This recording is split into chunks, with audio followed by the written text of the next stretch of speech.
Yo, what is up, everybody? Welcome back to the Monogatari. Tonight, episode 1 and 2, double feature, or so I've been told I should do, for Owarimonogatari.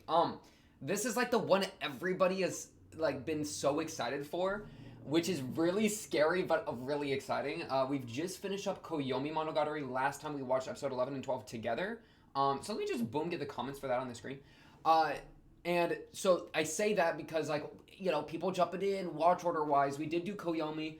There's a really interesting question of like where the heck this is gonna, or when the heck this is gonna take place. Also, where the heck, just everything the heck, right? Like this comment here. Usually we have our timeline, right, that we usually look at. I don't even know if I want to look at it because it says, am I even allowed to tell you when these take place in relation to Hana? Like, now I don't want to know, you know, because it's like, oh shoot, like that might actually be a plot element. So I'm gonna just not look at that. I don't know exactly when all these things are happening. My kind of impression is as such. This is my guess for how Owari and Koyomi interact, because Koyomi, the way it was structured is like flashbacks, right? It's like Araragi looking backwards, you know. And you know, we went all the way back to Bake and then kind of climbed our way up, right? And so 9 of 10 had like the Owari OP that we didn't see, right? Because we cut that. Ooh, we're gonna get a new OP. But I think episodes 9 and 10 of Koyomi, maybe it was 8 and 9, had the Owari OP, and then 11, 12 obviously ended with Koyomi getting destroyed and cut to a million pieces, and Hachikuji coming back in clutch, right? So the kind of way that I'm thinking this timeline is structured is that, because I also know that Owari is 2 seasons, right? There's Owari season 1 and Owari season 2. I got them both downloaded. So what I'm kind of guessing is that there's going to be a moment that will tip into like the time period where Araragi has died, right? Like something like the first chunk of Owari is gonna be before Araragi's died, before everything, right?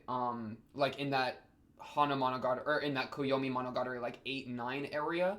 I'm thinking it's gonna be like that, and then we're gonna have like some sort of tipping point, where something goes wrong. Maybe it's like Ougi having some crazy thing happen because Araragi's died, so Ougi's gonna probably have some response to that. That's like pretty, you know, large.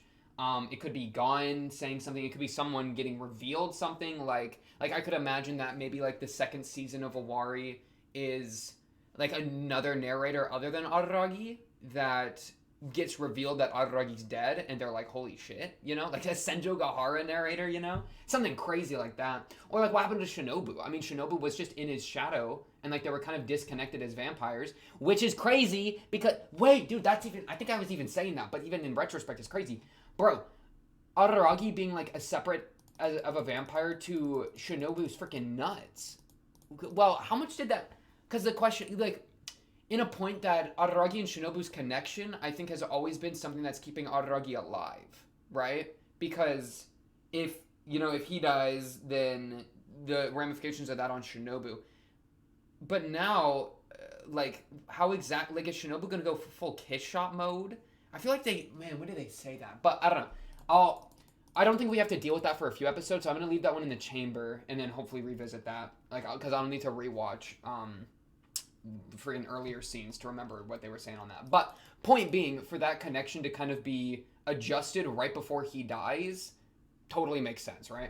But yeah, let's just kind of go top to bottom on these comments, and then we're going to do a little bit of a scroll through for last episode, or the last 2 episodes with Koyomi, and then we're going to read the afterword from Koyomi, 12.5 basically, after the scroll through, and then we're going to start Owari.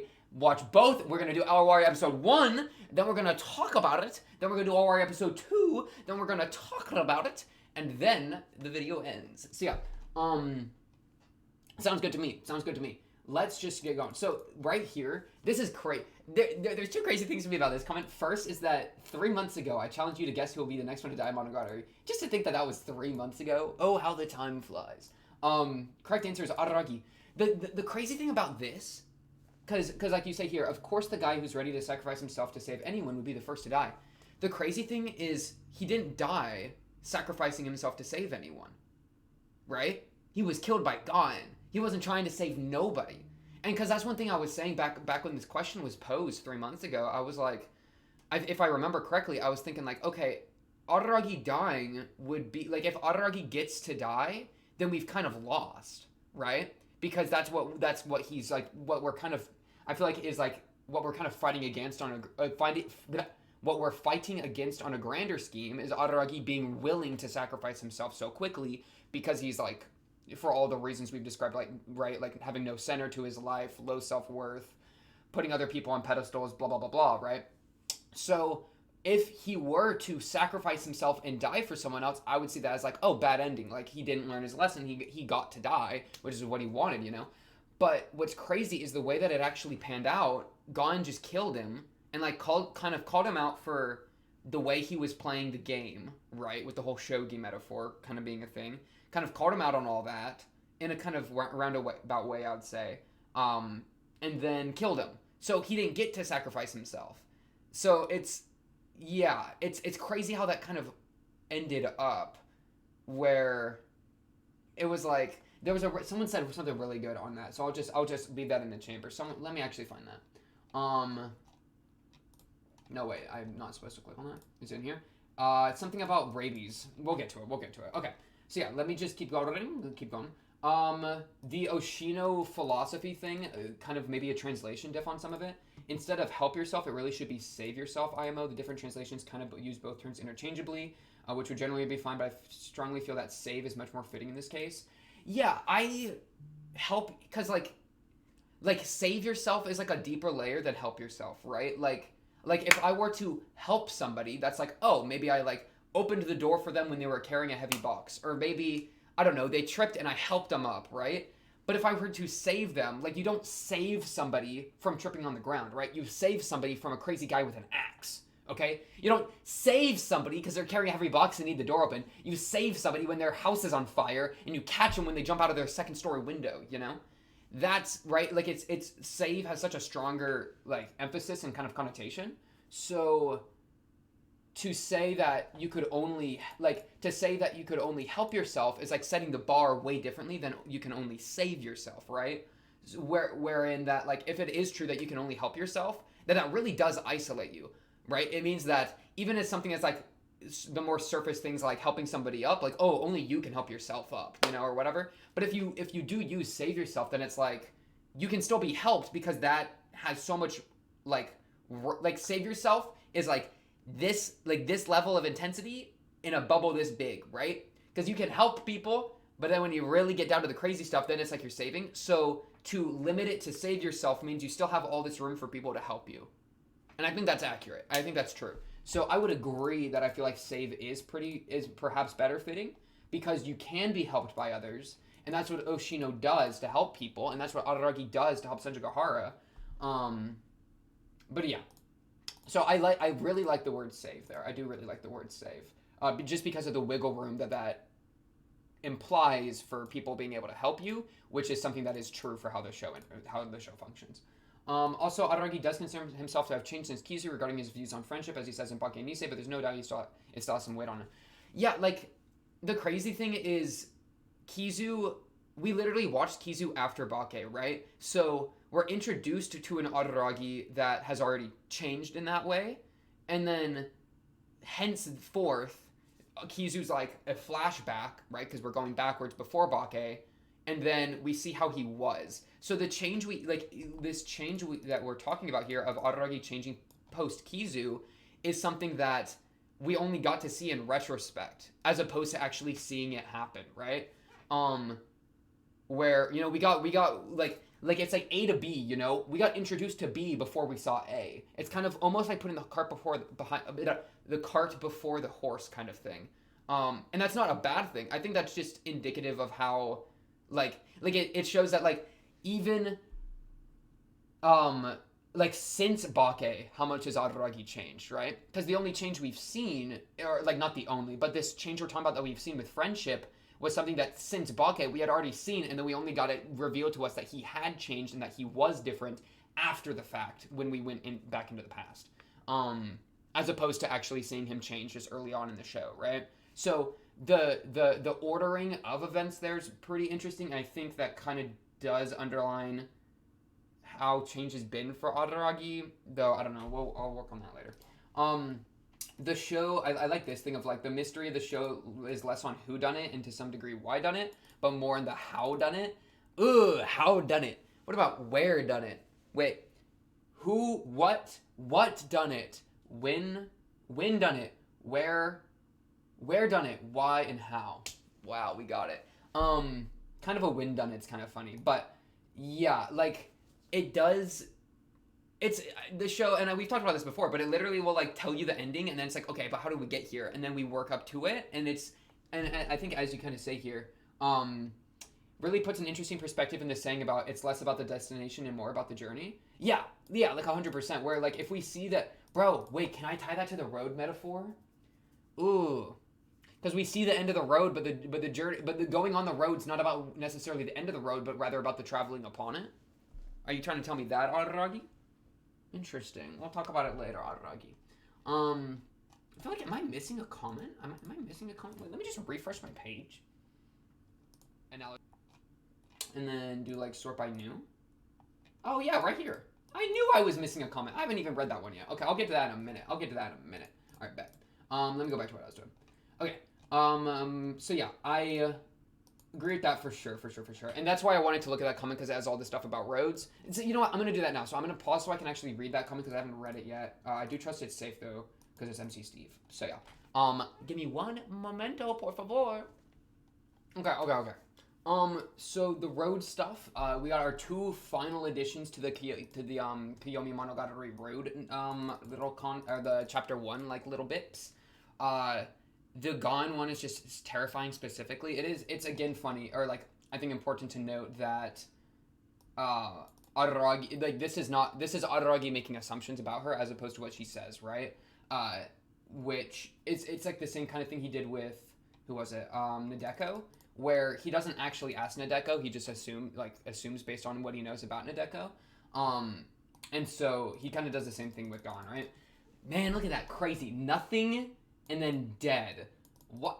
They really turned it up. From seed, Taurus donut, tea, water, flower, nothing, void, empty, dead, deceased corpse. Oh my goodness, can we calm down? So, yeah, basically, Paul. This is something that is crazy to me that I kind of forgot about completely. I'm not gonna lie. That Tadatsu, in breaking his rule, says that he and Kagenui are cursed to be condemned from stepping on the ground, as Araragi always puts it, to keep up a child's game. A legit example of divine retribution that Araragi wished he had. That line is crazy. I mean, that goes into the kind of reading of freaking literally Kagenui. I literally just read her name. The reading of Kagenui as like the true human / hero, where it's like, yeah, the idea of the true human / hero has that divine retribution, and so that's what Araragi longs for, but doesn't actually happen. Like, that's the way he copes that he has that or something. This part's pretty crazy to me. Besides the fact that you do have the information to know the consequence of Araragi's death and what happens based off on pre-established concepts, my first jump there is to void, right? The whole thing of like, oh, like if, like, emptiness begets something to fill it, right? And so, like, in the way that there was no king, and so there was no king or god, right? So Nadeko kind of filled that void, right? And how even, like, I mean, you could even say, like, what do you call it? Like, the bad energy trying to surround the shrine is kind of that same thing. Or Araragi, I don't know, I'm kind of losing I'm running out of analogies, but point being the idea of the void, right? You know what I'm talking about. Well, Araragi's dead. Like, what greater void is there than Araragi straight up being dead? You know? Like, what would fill the void of Araragi?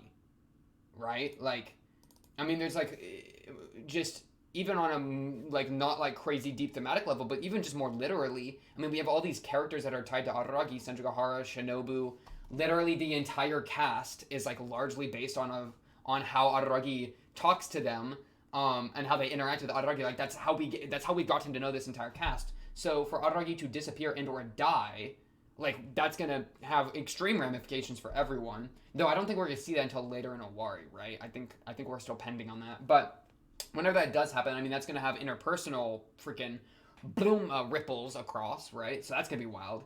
Then, well, what would fill the void, right? If Araragi dies and that's a void being made, then what would fill it? The problem there is like the connection between Araragi and the town, right? Where he's the one that decides that Gon interacts with him as if he's the one that decides who the king gets to be. You know, who the god gets to be. He's the one that's given the talisman, right? So what, like, who next, right? Is someone else just going to take the spot of like the person that's tied to the town? Or is the connection between Araragi and the town like so much more solid that Araragi dying is going to cause destruction upon the town? Like, I could see that being the case, where, I don't know, Hanakawa is out of town and she comes back because she hasn't, like, she's been trying to call people and no one's showing up. She comes back and the town's just gone, you know? And then it's Hanakawa Oshino team up. Let's get the town back. We're gonna go talk to Hachikuji. You know, I don't know. Like, that could be an entire thing. If the connection between the town and Araragi is so much stronger, that'd be like the darkness route, right? Where in the same way that with Shinobu, everyone was disappearing, and I think even the town was disappearing back in her like past myth. That the same thing happens with Araragi here. I mean, I could see that being the case potentially. I mean, that'd be crazy to see though. Yeah. We could also have like, I mean, Ougi being the one that takes over, right? Ougi fills the void of Araragi. Now that like one play, like Gon versus Ougi, because like killing Araragi, what does that do? I mean, that cuts out the source of the chaos, right? But Ougi, how separate is Ougi from Araragi, right? Because I've in my head I'm thinking they're very, very connected, right? So does killing Araragi like byproduct also kill Ougi, or does Gon have to hunt down Ougi herself? Because now what we have, because like going with the shogi metaphor, we got players on both sides of the board. Gon just decapitated Araragi, looks over to Ougi on the other side of the board, like, Ougi's still there? Question mark. Are they? They could be, in which case, yeah, like, that would be a problem, you know? So there's like a couple different ways that it could pan out. What it means to live past death. Koyomi sand. Which one was sand again? Sand. I don't even see sand. Am I a fool? Okay, never mind. We're losing it. Okay, the mind is exploded at this point. What it means to live past death. Well, because what I'm thinking there is like, okay, the consequence of Araragi's death, I'm thinking of what that leaves on the realm of the living, right? On all the people that are walking around. But what about with Araragi chilling with Hachikuji? Like, what's going on there? Who else is gonna be there? Oh hey, who's died? Who's died in this show? Was it dramaturgy or guillotine cutter? Or both? I don't even remember. Hey, Kizu boys, are you hanging out here? I know Episode's still walking around. He was hanging out with Gon for a minute there, right? Yo, Kizu boys, you hanging out around here? You trying to get together? Or like, Numachi, bro. Imagine Numachi shows up. Dude, if Numachi showed up, I would pog my pants so hard. That'd be so cool. Dang.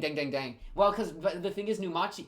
Well, that would be the question of when Hana Monogatari happens, right? Because Hana Monogatari, I think Numachi wouldn't be in the realm of the dead where Araragi is until the end of Hana Monogatari, when she like walks into the light after her game with Kanbaru, right? I think that would be the moment that she goes to the place that Hachikuji is, where Araragi at the end of Koyomi is. So, I mean, that could be a thing of her showing up, but like they don't even know each other, so that'd be crazy to see them interact. Dang, bro, give me Numachi. Yeah, that'd be big timeline questions though. That'd be big timeline questions for that to actually pop out, right? Koyomi Monogatari is a very special... I really did enjoy Koyomi Monogatari. I feel like a lot of people probably underrate it, would be my guess. Because it is these half episodes that feel kind of pointless a little bit until you get into the subtext, you know? But yeah, I did really enjoy it. So, and I appreciate, and like the chapter ones, I feel like were a lot of fun as well. That was, yeah, reading those chapter ones were actually hot. I kind of want to read some of the actual novels now, you know? And then yeah, Hana as well, blah, blah, blah. I could not stop dying each time you lean into the idea of Araragi's impending doom. Yeah, it's crazy. Like, it's crazy because as much as the show will give you that impending doom feeling, especially with those freaking clocks, man. Especially with those freaking clocks. I mean, clocks, I feel like a lot of the times can be an analogy for death, you know? Um, like I've seen that used before in that way.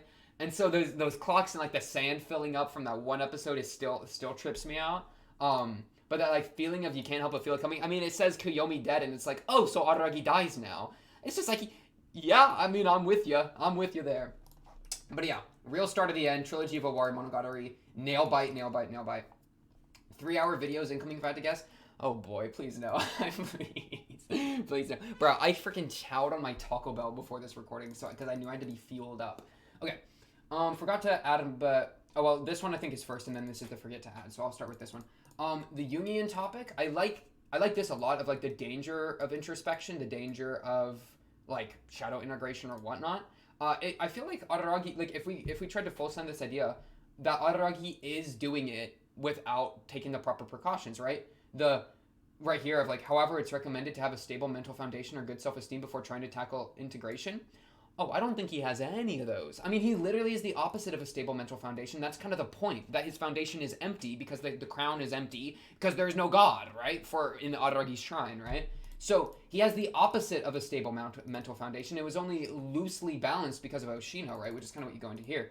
So yeah, he was not ready for that at all. And so to try to, I mean, he's out here being like, let me play vampire, let me become part vampire, and then he leans into it, is like, holy shoot, this is crazy, backs up, and then that's where we've been like freaking oscillating for the entire series, you know. So yeah, I mean, I think all this right here of like it could lead to a pretty disastrous situation. I think all the disastrous situation we're seeing can very largely be tied to him trying to introspect into the things that he views as monstrous, all the things he hates about himself, and him not doing that with enough esteem, worth, foundation, whatnot, to the point of like Ougi and chaos and just everything going horribly wrong, and then eventually getting killed by Gon, you know? But yeah. So you would be opening the place where all the things you couldn't accept or wanted to deny about yourself reside. Yeah, and that's 100% what he's doing. So in some cases, you would just be giving yourself more reasons to justify yourself. Hey, boom, boom, boom, boom. Succinct. That's what we're talking about. Integration is good, but can lead you to dark places. There's a reason why they're unconscious in the first place, like repression. I agree.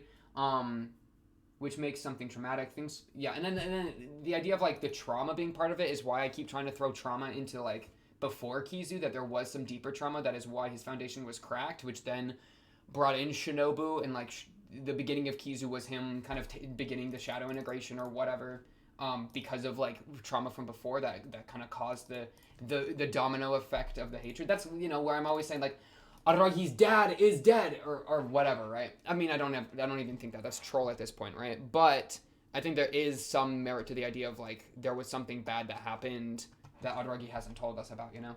I mean, literally, as you say here, Senju, the first episode we watch of the show is about repressed emotions.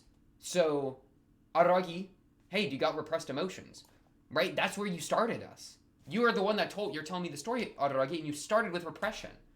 So maybe you have something repressed, right? And you could say it's Kizu, but what if it's more? Mm-hmm. That is pretty crazy. That's almost foreshadowing for Kizu, right? To start with repressed emotions and then big reveal, all of Kizu was something that he repressed until then. Crazy. But yeah. And I do like the psychology angle. I think that works really well there. Pretty cool illustration before the chapter 1 was Gon slicing a shogi piece. Araragi sashimi goes crazy. The shogi piece,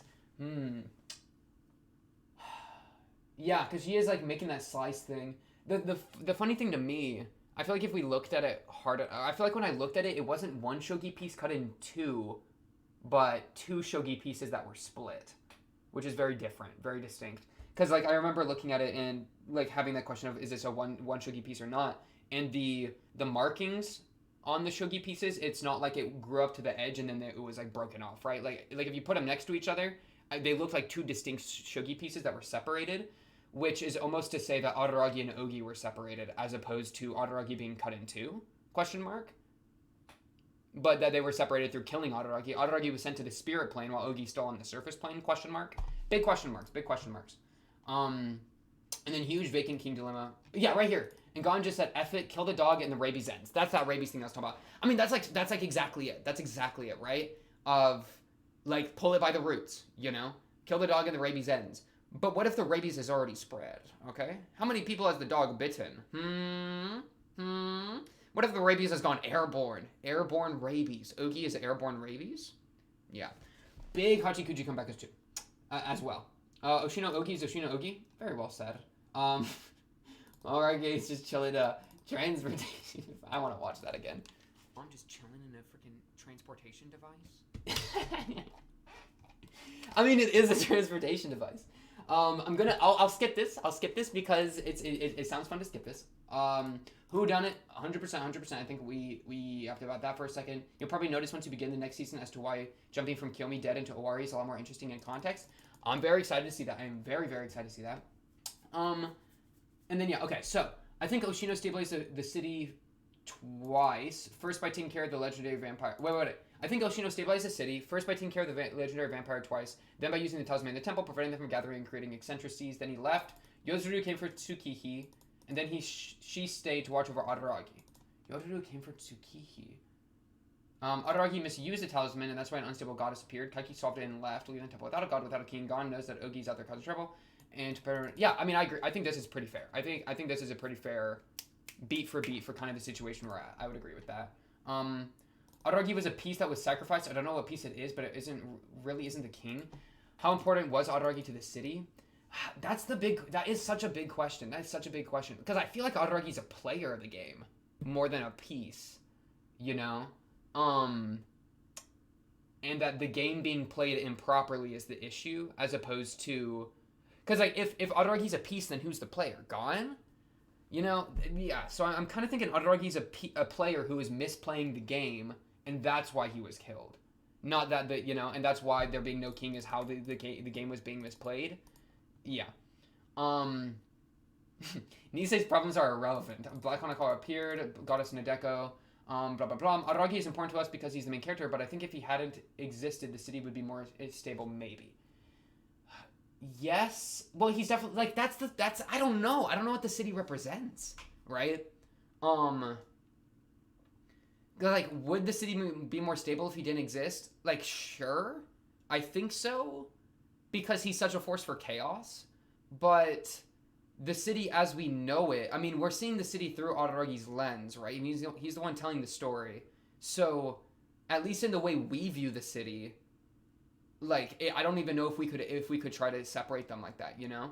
But if we just purely went, like, get rid of all the like, lens that we're viewing the story through, get rid of the Adaragi lens, like, the city in isolation without Adaragi, would it be more stable? I mean, yeah, I would say so, because I think Adaragi's causing all the chaos through Ougi, you know? So, I would agree with that, but I feel like in the way we're seeing the city used, it is, like, almost impossible to even try to, like, go there, you get what I mean? So, like, yes, and no kind of deal. But yeah, the only theory of Monogatari that doesn't close me is what happened with Gon in the alternate timeline. Why not stop Kisstra from destroying the world? A theory is that she tried to fight her but lost, etc., etc. I think the way we've kind of looked at the alternate timeline before is that was Shinobu making that, like, using her power of manifestation to manifest an alternate timeline so that she gets her like, gets to be with Adaragi kind of deal, and then also this is Adaragi coming to the conclusion that, like, Hachikuji can't grow up, and we can't, like, keep Hachikuji around kind of deal, because, like, her growing up is a world where the world that she is able to be grown up in is a world where everything goes to chaos, so we can't have her grow up. So it's, like, the paradox of, like, oh, like, I wish I could save her, but I really can't, because it would destroy the world. So I think it's less about, like, actually being an alternate timeline and more about being a headcanon that Shinobu and Adaragi make together to cope through a bunch of stuff, right? In which case, if he's not thinking about Gon, then Gon doesn't even really need to be a piece of the puzzle. Like, that can kind of get, like hand waved away by him. That's kind of what I would say with that. But I do like that kind of summation there. We talked about this. There's no OP for 11-12 because each OP in Koyomi was chosen for two things. One, it signals the primary character in the story. Two, a reused OP evokes nostalgia. However, Ep 11 is the first episode that takes place after Tsuki. Ononoki is now staying in the Araragi household. There's no reason to evoke nostalgia with an OP from the past episode, in episode 11 or 12. Yeah, I mean, I think that's fair. I think that's totally fair.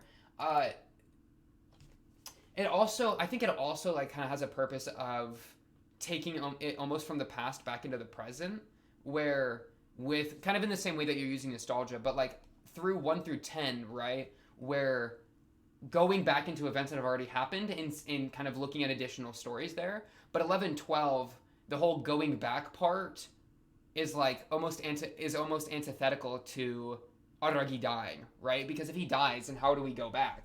So as much as like 11 and 12, like they're connected, right? They're definitely connected and like work together. They kind of break the rule of 1 through 10 of kind of being in the past and having like a conclusion or whatever Hachikuji called it at the end, or like an epilogue punchline, you know? It's the first one that the punchline is denied by Araragi as well, right? So it kind of goes to show like the lack of OP is also like, I mean, it's an exception in many other ways, right? So the lack of OP is just another one of those for sure. And then yeah, the damage to the shrine was when she Tadatsu, rest in peace Tadatsu. We're gonna so appreciate the clarification there. We're gonna need a storytime section next episode about the results of your adventurous decision to recommend Monogatari to people you know personally. Do any of them still talk to you?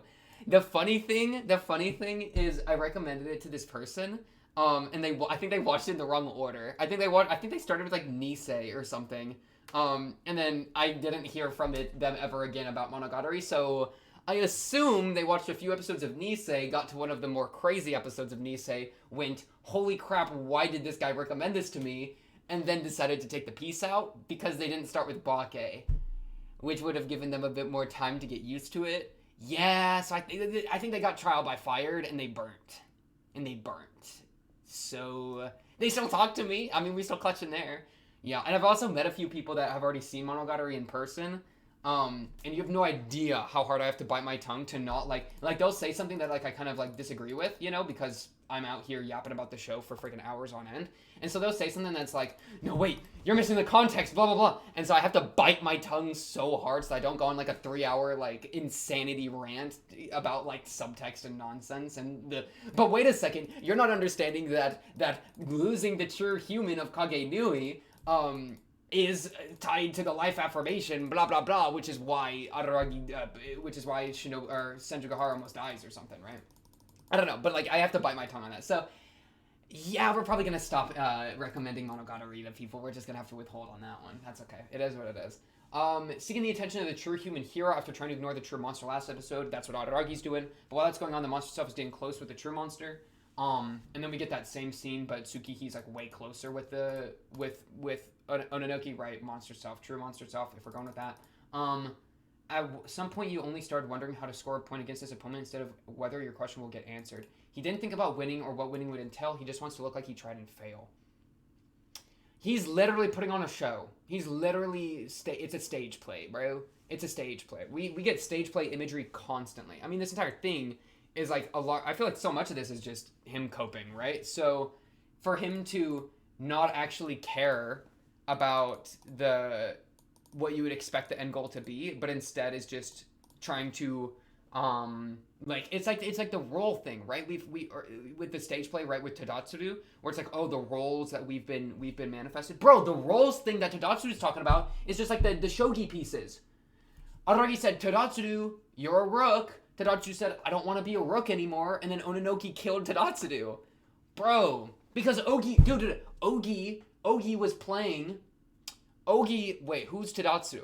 Tadatsu was one of the pieces that Ougi, using Ononoki, captured. They're manifesting the situation. So Araragi, yeah, that's crazy. Also, you know something I was thinking with the whole shogi analogy, right? Like the thing is, we're like playing the game, right? We're not thinking about winning because there's no king. But you know the thing about a shogi game that we're playing, or I actually don't know shogi, so I'm just using like chess knowledge, you know. But like let's just shogi still. I'm just gonna assume it's close enough. In that, if you keep feigning this game, right? You keep playing this game of shogi, capturing pieces, protecting things, blah blah blah. Eventually, you're gonna run out of pieces, and if there's no king to capture, right? If there's no end goal, then we're just left with an empty field at the end of the day, right? What? We're gonna capture every piece, and then we just have 2 like pawns walking around the board, or like, oh, now 2 queens. Oh, guess what? We've captured the last black piece on the board with my white king or whatever, or my white queen or whatever. It's like GG, I guess, but there's no king, so we can't. It's just nothing now, right? That's like. Yeah, I mean, that's what's happening. We keep losing characters. Oshino, Hanakawa. He's not even committing to losing Hanakawa. Hanakawa's off traveling the world just like Oshino, but we're still talking to Hanakawa. He didn't want to sacrifice Hanakawa, bro. That's crazy.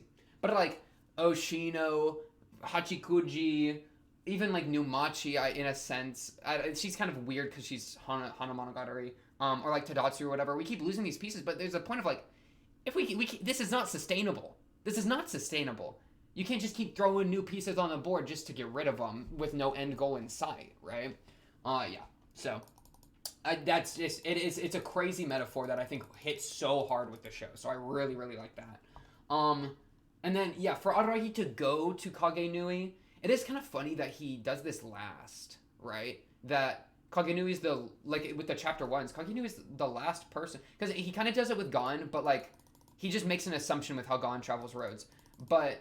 He actually goes to Kagenui, right? Oh, no, I'm pretty sure she'd answer. So maybe he doesn't actually ask her. But the ordering of these is kind of interesting. Where, like, he starts with Hanakawa, then Senjo, blah, blah, blah. And then we never got one from Oshino. Why didn't we talk to Oshino? Are you still upset that he left? I don't know. But yeah, like, for him to wait so long for Kagenui is kind of interesting, but I don't even know what I would say to that.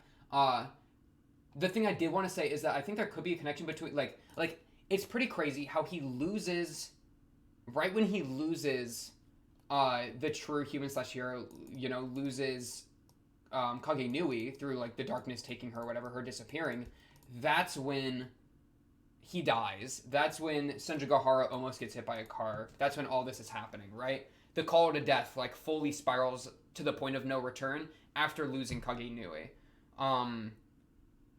It's almost, yeah. I wonder if, like, I almost want to say that Kagenui was an important piece on the board that, like, you get rid of, and then the game truly spirals out of control. And, like, we can't even pretend it's a game anymore because it's that unbalanced at this point. Like, something like that. But yeah. The master was taken care of to render the oddity ineffective. Definitely, that's literally what's happening with Araragi and Ougi. Ougi's the oddity, Araragi's the master. But the question is, what is that really going to do to Ougi? That's kind of I would assume Gon's kind of right that it would neuter Ougi, but then what's the conflict, right? Is it, I'm curious what we're going to do with that. When Araragi thinks through all the people in their life, we see Kaiki and the bandages in the middle of his card. This was crazy. I didn't even think about this. How does he know about Kaiki being attacked and surviving? My guess would be that as much as Ougi, I think, gains information from Araragi, that is vice versa, that Araragi gains information from Ougi as well, and then maybe he just keeps it subconscious, right? That, like Ougi represents, like, that subconscious layer or whatever, so Araragi subconsciously, or through Ougi, is aware that Kaiki's fine, because Ougi's the one that planned that out, and so he knows this happens, which then makes it so he can, like, add that into his story. Like, it's almost like a slip-up from him, right? That he shows Kaiki and the bandages in the crowd. Because, like, if it would have... Man, imagine if it was Kaiki dead, right?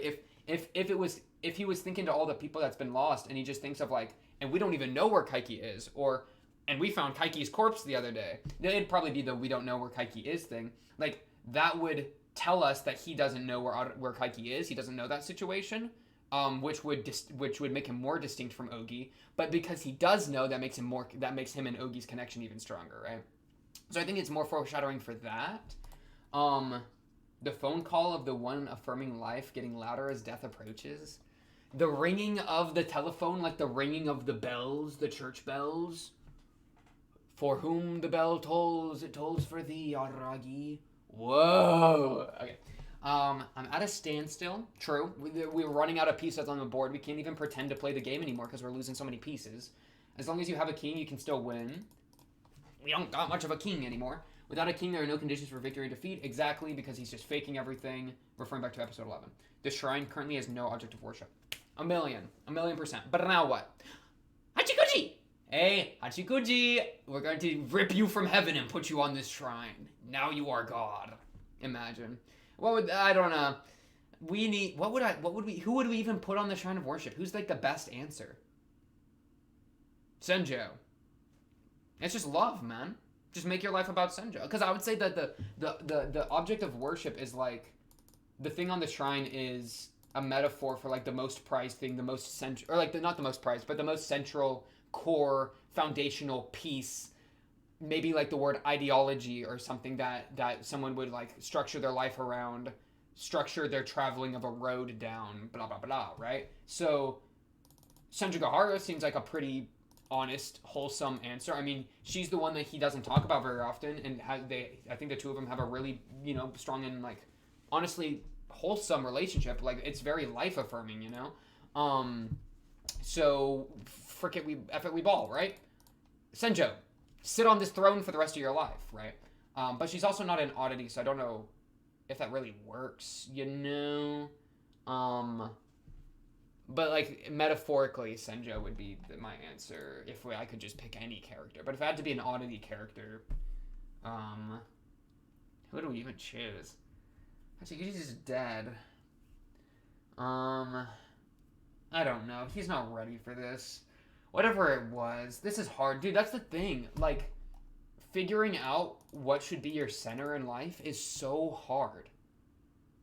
Like figuring out your foundation. Your core, that's one of the hardest questions to answer for anybody, right? Which is why I think that delving into the shadow is like, this can sometimes be an answer. I mean, like, I try not to get too tangential. Like, I try not to tangent too much, right? Because I try to focus on Monogatari, but like Monogatari, like I relate to Monogatari a lot,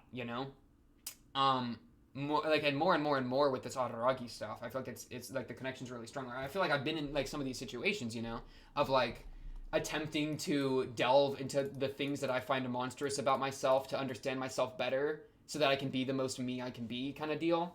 That's like one reason that like that whole like the whole who am I question is why Hanakawa freaking smacks so much. Because when she said that one line of like, which self will I be today? Bro, if that ain't the question I ask myself every morning, right? Like that's so fire. And so that self-introspection, which I think is just all across Monogatari, and seeing it go wrong with Araragi. I mean, like, it's gone wrong with my own life too, and it's taken a lot of like I've considered myself a monster before, and I've also considered myself like an ultra supreme human being before. Like I used to, okay, and I promise I'll get back to the show, but like I had a period that like one of my mantras was like, I hate myself more than I hate anyone else, and I love myself more than I love anyone else. I was trying to like do both, I was trying to play both sides of the board, bro. Where it's like, let me just embody all my self-hatred and let me embody all my self-love and maximize both, so I have both the carrot and the stick to move forward with and become the best me I can be, or whatever. But I've since kind of slipped, like I've since pulled back from that idea a lot because I don't think it's been healthy, which has led to a more just like acceptance love kind of thing where I just try to full send like the positive as opposed to trying to like have like some sort of like fixation on the negative and like such, or it's just like, yeah, like because it's like it's a thing of like so we integrate the shadow, right? So we go full send on the things I hate about myself, like let's really get into that, right? Making it's how you view it of, is this something I hate or is this something I accept, right? Is this something I accept and I work to make into something that is valuable and is productive and is something I like? Or is this something I hate and seek to destroy, right? It's like destroy versus restructure. And so for me, I think I've had a pretty strong attempt of an inner like life philosophy switch from purge the things that are evil about me into let's fix them, right? And I think they both have the same end in mind of like being the best you can be kind of deal, but the intention of burning it versus repairing it, I think, is foundational to it being healthy, at least for me personally, right? So for Araragi, like I'm feeling like he's going through like a kind of similar crisis, of who am I and what do I do about the things that I don't like about myself, right? And he kind of projects it on all these other people in his life or whatnot, and goes through like these so many layers of cope and whatever, and tries to say like, oh, it's just the whims of fate or whatever. Is trying to like let go of responsibility, but also is so desperately attached to like helping the people he can because he's trying to prove himself in ways and blah blah blah. And it's like, dog, like if that ain't life, right? Like that's how it really goes sometimes. And yeah, it's just like, man, it's the timing of watching Monogatari has been very specific for me, right? Where, because it's been almost a full year. I think we're 11 months in. We're about at the 11. I think the October 11. I literally have it in my calendar for the Monogatari year anniversary. I have it in my calendar because I think it's funny. But yeah, like a lot of what Monogatari's been about is something that I've been like very actively trying to introspect on for the last 11 months of my life, right? And honestly, for the last many years of my life. But that process has continued into the current. So just timing wise, Monogatari hit me in a really interesting time. Back to the show. Ready for peak. Araragi, my beloved. Pixel Drain did die, but we were yapping about that for a minute in the Discord, but it did come back. Wait, it did come back, right? Hello, Pixel Drain, my little pixie wixie. I won't worry about it. I'm pretty sure it came back. But yeah. Whew. Scroll through then afterward. Yeah, let's do scroll through then afterward. I don't know if there's much to scroll through. Because, I mean, I'm pretty... How would I forget this episode? I pretty much remember everything that happened in this episode. It is interesting how it's like we're getting... Dude, it's almost like life flashing before his eyes type thing, right? Look, and she's looking at a clock. He's not going to make it. He's not going to make it to this date, you know? That's crazy. Yeah. Senjo's dad coming back up. It's like, it is kind of a, like... life flashing before, I think it's a little bit of a life flashing before his eyes thing, because he's not even about to die yet, right? We're building up to it for sure though. Like, I think the writing's on the wall, right? So he's thinking of every single person that he knows, every single person like including people like Senjo's dad and Oshino and everyone, right before he dies. So that's kind of a thing. There is the character we're gonna look out for, that we have no idea about, that this girl we're gonna have to look for. I think she's gonna be an Owari character. We also see her at the end of like when there's a more literal life flashing before your eyes thing, right here. Right here. Where are you, character? Right there. This girl. So yeah, we're gonna see this L from Death Note type girl. Probably in the first half of Owari, because I think the second half of Owari is going to be after Araragi died. Though I'm curious whose narration we're going to follow. If it's going to be Araragi in the land of the dead, if it's going to be like somebody in the land of the living, maybe Senjogahara, who knows? What happened to the town when he died? What happened to Ougi when he died? We have a lot of really big questions there that we're thinking about. I think let's read this afterward. Hachikuchi! I perhaps failed to let a sleeping dog lie. Rabi-san? My beloved Hachikuji. Wake up! Hachikuji! Yeah. Dude, she is so clutch! I love this child girl. In a appropriate way. I know we're Monogatari. We're watching Monogatari. Okay, be careful. We have to be distinct. I love this character. Okay, I want to read the afterward. Okay. Koyomi afterward. Read after episode 11, or episode 12. Okay, bet. Little two-pager. I will read this out loud to you. Also, I am drinking an Arizona fruit punch. Get yourself a drink. Get yourself a snack. I also got my Taco Bell. I got cold Taco Bell I didn't finish. I'll probably finish that after I'm done recording, and who knows how long that's going to be. Alright, bet. Okay, the afterward. The concept of foreshadowing is an important element in novels, and in particular mystery novels. To give a crude explanation, it's basically employed to make the reader think, oh, this is what that thing that time was all about. But it seems to me that this sometimes happens in reality as well. thinking back on it, this is what was going on. Or looking back now, this is what that was. Or too late now, but this is what that was all about.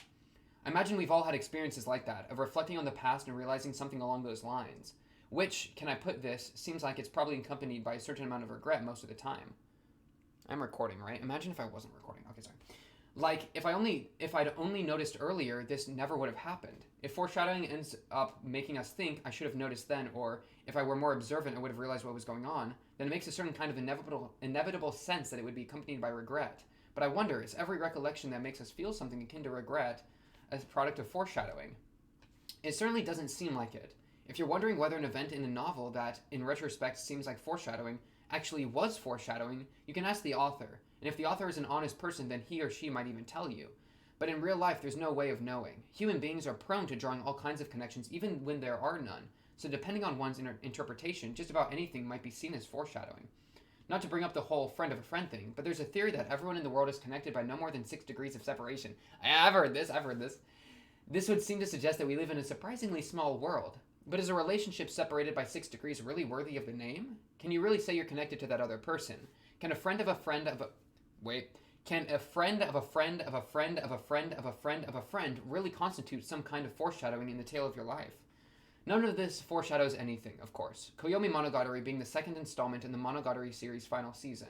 Originally, Owarimonogatari End Tale was going to be second, but this one inserted itself between Tsuki Monogatari and Owarimonogatari because, after so many years and so many books, I'd started to feel like a disconnect had developed between the current story and the beginning of the series, way back in Bakemonogatari. I thus conceived the authorial desire to look back over this year in the life of Koyomi Araragi and Company and reaffirm the connection. And so this has been Calendar Tale, a work that took me 100% by surprise. Koyomi Stone, Koyomi Flower, Koyomi Sand, Koyomi Water, Koyomi Wind, Koyomi Tree, Koyomi Tea, Koyomi Mountain, Koyomi Taurus, Koyomi Seed, Koyomi Nothing, and Koyomi Dead. Since this ended up turning into a short story collection, Vofan has provided us with a lot of illustrations. I'm very grateful. The final season will continue with End Tale and End Tale Continued, so please stick around. Though who knows, something else might crop up in between, but we'll cross that bridge when we come to it. Dang! Wait, that's so fun to hear from the actual author, like, going off about it. Man, I love that, like, it's just, that's how, like, stories can really be so much of the time, right? That, where... And so this has been Calendar Tale, a work that took me 100% by surprise. How sometimes the story just, like, needs to say something else, right? Like, I think the author, like, some of the coolest story moments are when an author is also surprised by what happens, right? Because, I mean, I'm a person that, like I play a lot of D&D. I've done, like, some creative writing and such. And sometimes it really is crazy of, like, you're, like, writing, and you're like, wait a second, this character's about to do something crazy. What the heck? Wait a second, I did not see that coming, but this totally makes sense. Like, this is what they would do, you know? And that's, like, I think some of the most insane moments in the creative process. So to see that was kind of the case with Calendar Tale is so fun. Because I've kind of been there, done that a little bit. And yeah, and, like, seeing that he was just like, you know what, let me just slide this in, right? To, to try to kind of bridge this connect. That's crazy. I conceived the authorial desire to look back over this year in the life of Koyomi Araragi and Company and reaffirm the connection. Yeah, it's like, let's go back to roots. Let's go back to the beginning by literally going back to the beginning in Koyomi Stone and building back up. And kind of seeing where we've come from to bridge the connection. And, like, double down on... It's almost like... I feel like it's almost like there's a worry that... like, the connections being, like, there aren't enough connections being made that are intentional and, like, are valuable. And so he's like, dang, okay, I'm just gonna go back and let's just connect some things. Let's just make some things happen. Let's just build some bridges, you know? Let's throw out some parallels. Let's make some things happen that are foreshadowing. And I will call it as much, right? So it's not just human monkey pattern recognizing brain going haywire, right? Because it's so true that human beings are prone to drawing all kinds of connections even when there are none. I mean, so factual, right? Just about anything might be seen as foreshadowing, you know, 100%. And so to have that, like, thought yourself and then go back through and draw some connections and make some things happen because of, like, that kind of worry, or that, not even worry is, I think, the wrong word, but because of that thought, I really like that. That's really interesting.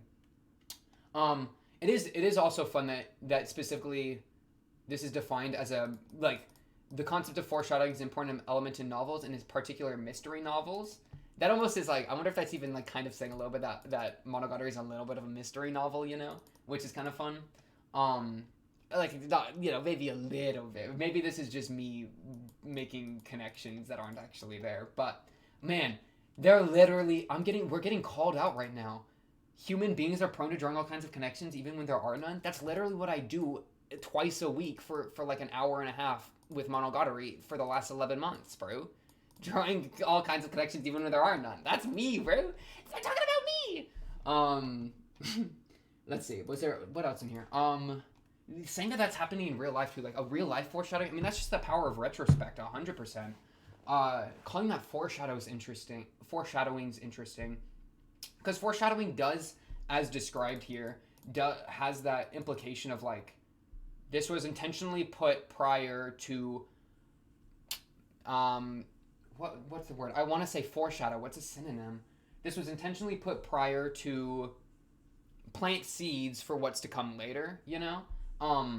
But in real life, that intent isn't there a lot of the time, right? Like, I guess you can kind of, in a way, you could foreshadow things in real life, I think, if you were to, like, I don't know, flirt with somebody a little bit, you know, you get a little dicey. I mean, that's almost like attempting to foreshadow a relationship with them, right? But that's an attempt to foreshadow. Foreshadowing is, like, not really ever been something you attempt, but more so something you just do. I mean, you can attempt it in that, like, it can be successful to different degrees, but that's different in, like a human being in real life attempting to foreshadow something by, like, I don't know, planting a seed, you know, a little bit of flirty for, like, let me try to get in a relationship. Like, you don't actually know if it's going to happen or not. Whereas with an author, they can know what's to come, which is why they can foreshadow. So, yeah, it's funny, like, foreshadowing is so close to, I think, a lot of the times what happens in the real world, but in the way it's used in writing, it's very distinct, it's very different, because of the lack of knowing what's going to happen. Yeah, I like that a lot. That's very cool. Friend of a friend of a friend, that was funny. The friggin', can a friend of a friend of a friend of a friend of a friend of a friend really constitute some kind of foreshadowing in the tale of your life? In the tale of your life? Me, Monogatari. Pink Monogatari. It's real. Viewer Monogatari. YouTube Monogatari. Oh my goodness. Monogatari is real. I am Monogatari. Yeah, I like that. Yeah, that's a very interesting afterward. Do I have anything else to add to it? I'd start to feel like a disconnect to develop between the current story and the beginning of this series way back in Bake. What did you plan way back in Bake? How much did you plan in? Because I've read things before that, like, it was just wordplay memes, Omega lol, but, like, are you coping and you're, like, just being a little rat? And, like, there actually was, like, so much more planned, so much more depth planned? Or is, like, how much of the depth was emergent, you know? Or how much of it was, like, meant to happen from the beginning? And, like, how that relates to foreshadowing, where it's, like, we can see, like, what could be all this foreshadowing in, like, Bake or whatever. But then, like what I was literally saying of, like, oh, the story's one about repression. It starts with episode 1 is about repression. Was that intentional, or was that, like, a coincidence of foreshadowing? Who knows? I mean, even like, it almost gets into the author creative thing, or, like, the author work of art disconnect, right? Where what if there was absolutely no intention for, let's say, Baki episode 1 to foreshadow something? What if there absolutely was no intention, right? But in actually reading the story, it's clear that there is a foreshadowing there. Then it's like, you know, who cares if the author, to a degree, who cares how much the author intended it if it's still there? I mean, the story can speak on its own to a degree, potentially. It depends how you view it. I mean, but that's always a fun question to throw in, you know, death of the author a little bit type thing. Yeah. Crazy. Is it time? Is it time to jump into Owari episode 1? Where are we going to pick up? I think Aragi's going to meet this girl. We know that has to happen. It's just how is it going to happen? How done it, you know? Aragi has to meet that girl, and then he has to die. But I don't know when he's going to die in relation to what we see in Owari. Yeah, and the new OP is probably going to be with this girl that we are about to meet. I would assume, though, who knows? What would this even be about? Maybe this is about all the chaos that's going on with Ougi that causes Gon to put Araragi down, right? that pushes Gon to the edge of, well, I'm ending the game, you know? If you're not going to end it yourself, then I'm going to end it. If you're not going to stop on your road, then I'm going to put up a roadblock kind of deal. I'm going to pop your tires. Gon popped his tires, bro. Okay, yeah. Let's do it. Let's do it. I'm ready. Monogatari. Owari, not season 2. Season 1. Owarimonogatari, episode 1. Let's get this going. We're also going to watch episode 2 because I've been told I should do that. So we can... Hello? Whose car is honking, man? Let's get this going in a 3. I'm scared. Maybe I should just eat my burrito, bro. Check it. Hey. Should I take a bite? I'm gonna take a bite and then we get a start, okay? A small bite. That was like 90% tortilla. I'd gotten no innards there. Alright, well, I tried it. We're drinking, as I said. Fruit punch, get yourself a drink, get yourself a snack. Let me finish my chewing, wash it on down, and then we'll start with this episode. Patience is a virtue.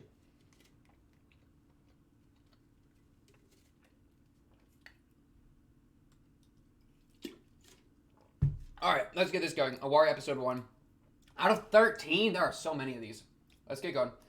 I'm scared. I don't want to start it. Okay, let's get it going. In, a 3, a 2, a 1. Bang! Chapter 1. My subtitles. Okay, restart. I am so sorry. Show my subtitles, bro. What is going... Okay, stained glass. I thought I saw Ougi silhouette. Alright, let's get this one. In, a 3, a 2, a 1. Bang!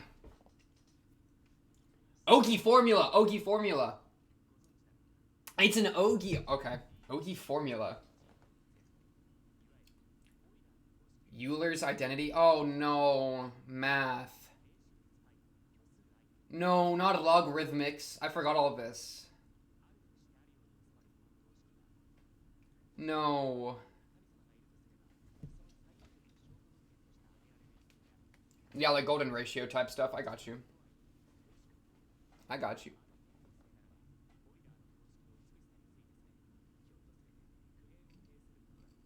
Okay. Ougi's walking through who knows right now.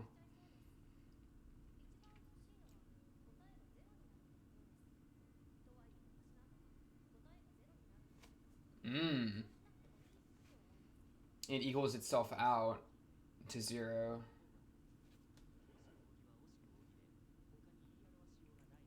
Ougi's just Ougi.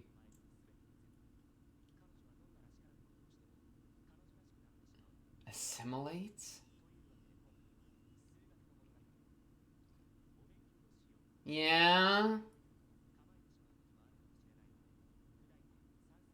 I'll call it arithmetic. I can work with arithmetic. A story of numbers. Thank you, Adragi. Let's do that. The conclusion is driven by the largest number, where the majority rules. But what if you just multiply everything by 0? That's what Ougi is, multiplying everything by 0. She is the 0, right? Because she assimilates everything.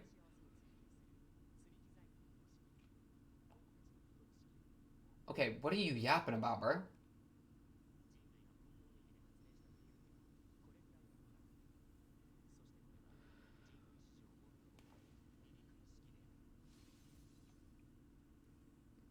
What is he yapping about? I gotta rewatch that again. What is going on?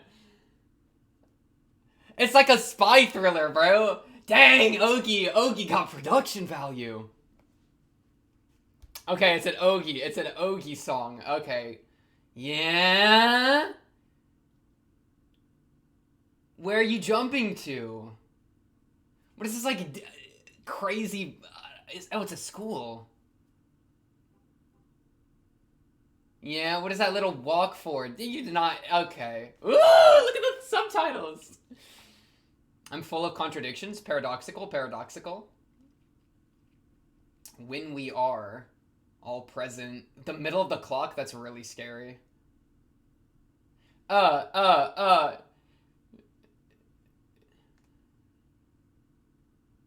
That's crazy, dude. Wow, just like Senju falling.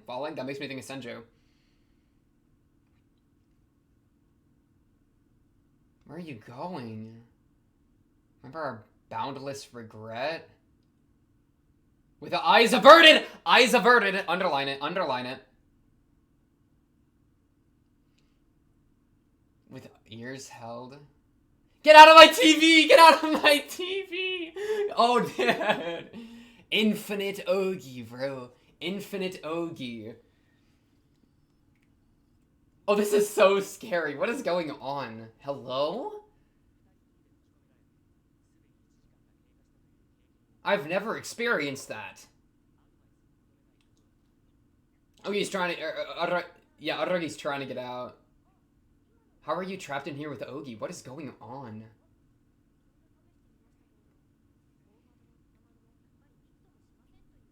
Why is it all crazy? Circuit board. Why does it look like a circuit board? What are you gonna climb in the TV?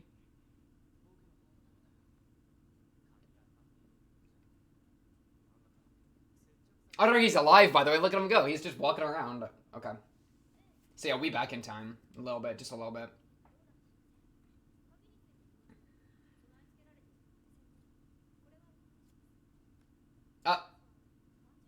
Oh, okay. Dude, these background visuals are nuts. What is going on? Aragi, did you drop a tab before this? Like, huh? Oh, nice. Oh, JK.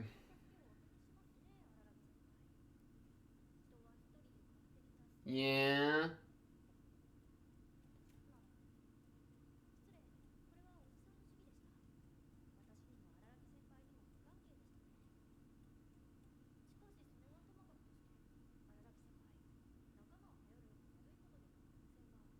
Okay, what are you yapping about? Okay, sure, I'm fine with that. We can climb through the TV. Are we late for something? What? Oh, wow, we're in a time dilation chamber with Ougi? Yeah, that's hell on earth.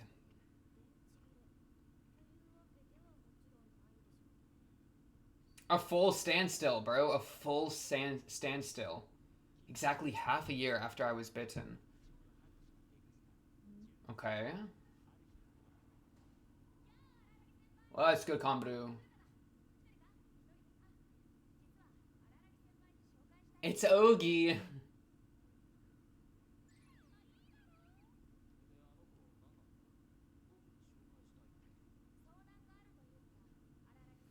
Hmm.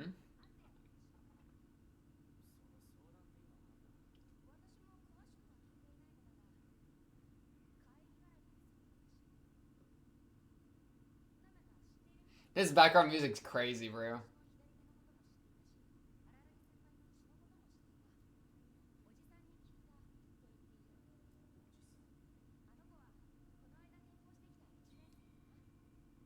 Dude, stop peering around the corner like that.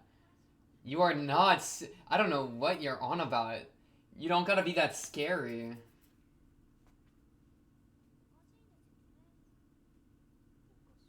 Is this the first... Okay, so right when you met, did y'all get trapped? What is that, math? Is that math? What is that? Storage? Oh, it's a map. What are you talking about? No, I don't know what you're saying. Okay. Okay. Sure. Oh, JK. Okay, thanks, Ougi. Auto visual room?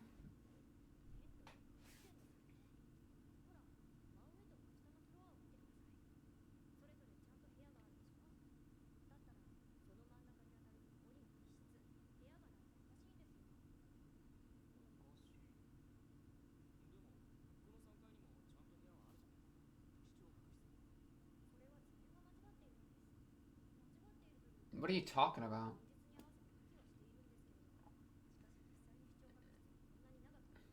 Okay. But it's not actually like that? The map is wrong? Yeah, why would I you literally brought the map up that like refutes your point. I don't what are you looking for here? Be so attached to me are attracted? That's crazy. Rolled.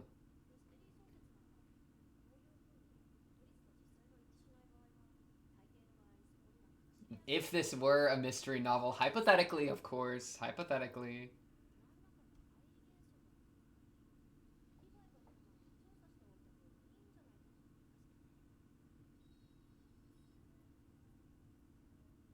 So we go into the audiovisual room and that's where we get trapped. And it's all crazy gloobity gloobity. Oh yeah, there's two doors. Okay, you're wrong?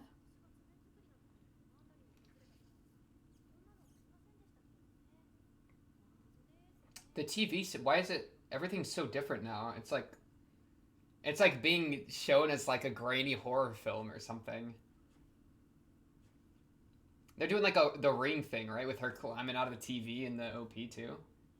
Oh yeah, close the door behind us. Thanks. Yeah, thanks for that.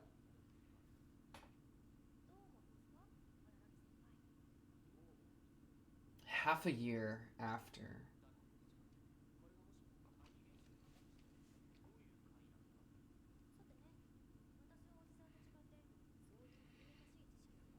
You're gonna put, what is that thing?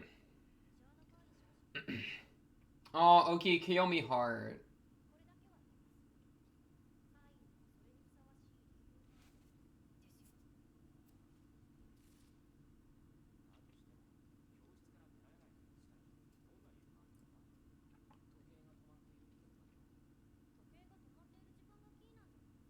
Okay, 5:58 and a half. Just before 6. Dang, that late.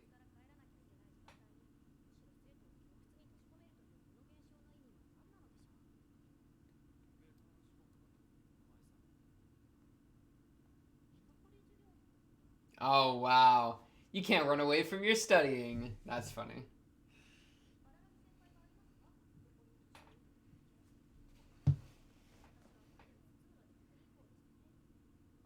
Rolled.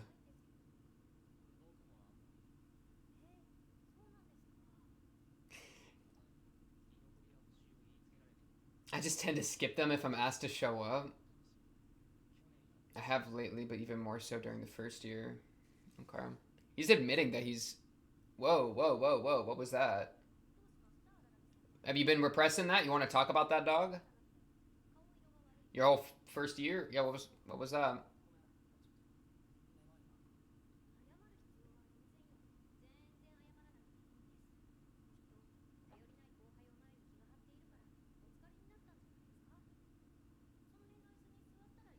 I wonder what kind of, maybe he like caused a bunch of issues in his first year, like of the oddity nature.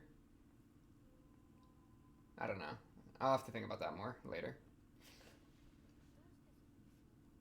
Yeah, not in your usual seat. Not by the window.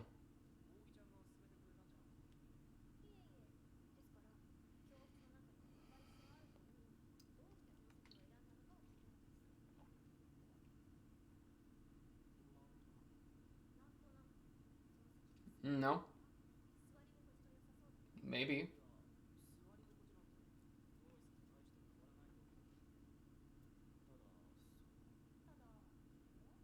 Ta-da, ta-da.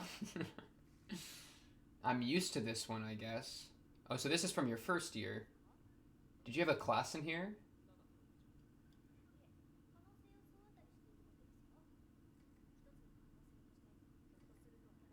Yeah, I mean that's my theory right now. Thanks for stealing it, Ogi. I appreciate that.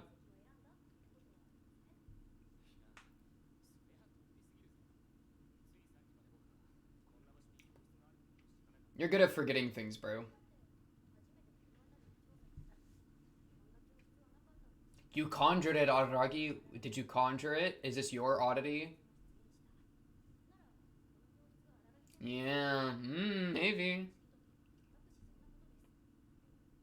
Says the oddity connected to Aragi like almost for sure, bro. The view from the window. Did he? I don't remember him saying that. You're getting gaslit, dude. You're getting gaslit by Ougi.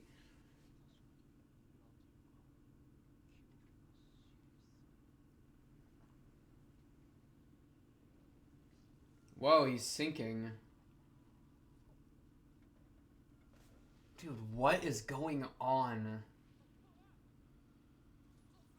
Ougi, help, help, where'd you go?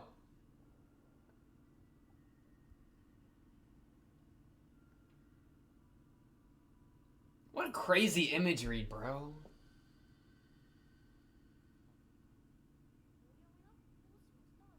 Was that him daydreaming off? Him snoozing? Him drowning in his seat, like metaphorically, in depression or something? The pits of his own mental mind memory sphere?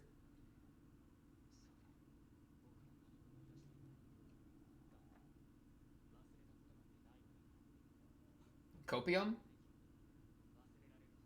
You knew it was there. Yeah, that's literally your seat, bro. Or did Ougi plant it? No, we're getting, I can't, are we getting gaslit or is Ougi revealing repression? It's gotta be revealing repression, right? But why do we repress this? Why do we forget this on purpose, bro?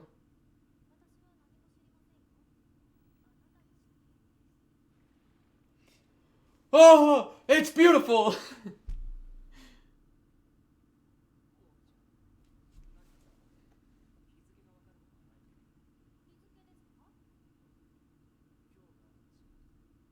In this classroom? What?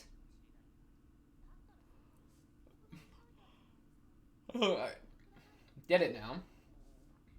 July 15th. The background music's crazy this episode.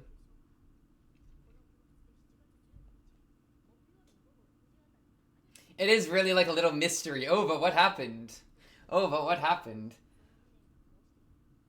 I mean, sure, Ougi, but like, you're saying it so matter-of-factly that I feel like you might be wrong, but maybe this is just it all coming out after so much repression throughout the entire series, you know?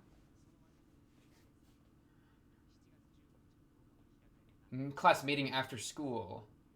A trial.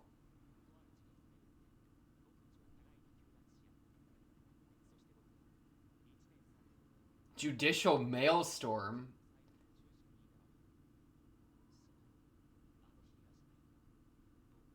Or is it maelstrom? But yeah. Wow. Wow, you're quoting Kizu Araragi at us. Yeah, that's Kizu Araragi. Real, real. You just said you know nothing, but you know everything.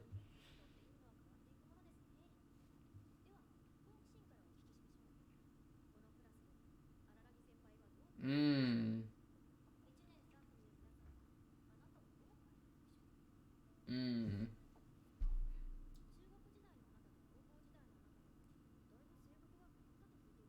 That's what I'm saying. Perhaps. Very well, perhaps. That would make you hyper independent. I mean, it'd be a problem with your peers, right? That like you got hoed by everyone and you said F y'all, I don't need y'all, y'all making me less human. Or maybe like some sort of like miscarriage of justice from a majority. So he associated miscarriages of justice with majorities, which is why he went to be less, more independent. I don't know.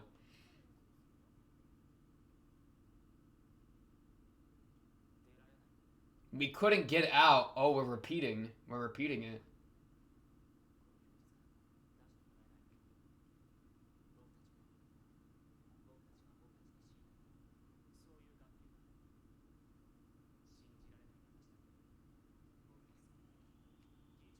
The moderator of a class meeting where nobody's allowed out. 2 years ago. Okay. Who are you? Are you that girl? Oh, you're the girl that we're supposed to meet. Sodachi, Sodachi. Euler, like a mathematician.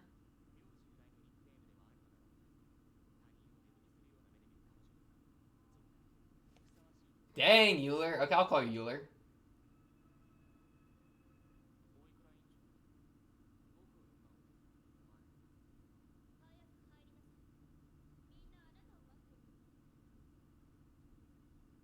Why are we calling Naragi? He's the moderator. Okay, he's the moderator. You're forced to show us some of these other students somewhat. It's funny, even then he just shows them as characters. He doesn't actually show them as people. But he actually had to show them to a degree.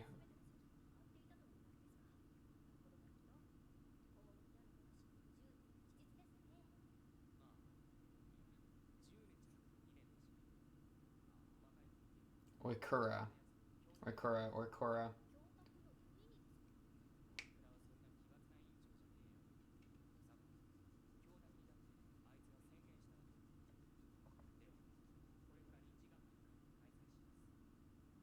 Extraordinary class meeting. Like oddities? Are they pointing at Araragi? Let's see.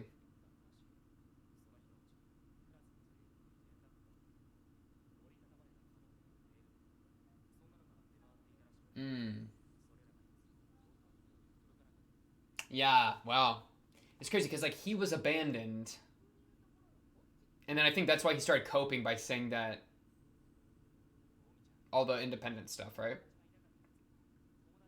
Yeah, exactly. But he messed that up, right? Like that's his cope. Or so, but it's weird. They keep saying it out loud, so I don't trust them. The culprit. Yeah. It's you, Oikura. It's you. Just kidding. It's Araragi. Oh, Senjo. Hey, Senjo.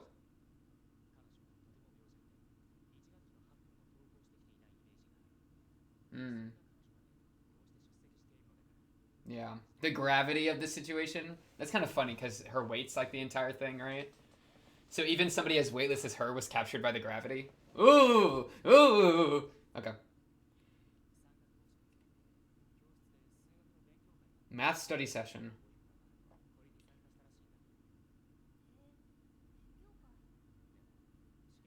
Yeah, Oki's just Aragi's repression breaking out, man. Oh wow. Maybe they just studied good. Maybe they're just they good at a good study session. Oh, but like specifically did that. Uh,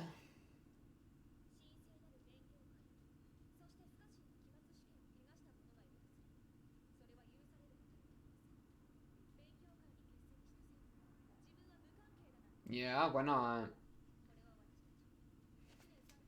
Okay, Oikura, why haven't we seen you around? What happens to you?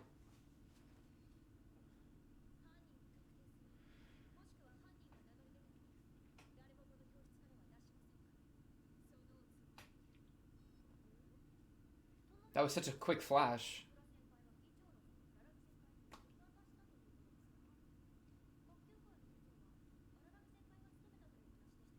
Mm. Why you? Yeah. Look at other names.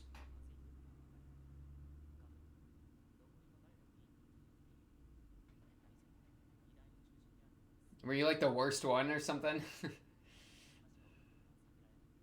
So you like no, you were like the one that didn't take the test or something?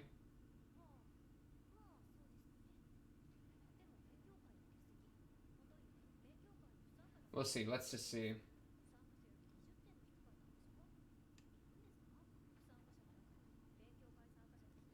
Oh, you didn't go to the study session, but you still aced it? Oh, wow, you aced it. That's crazy.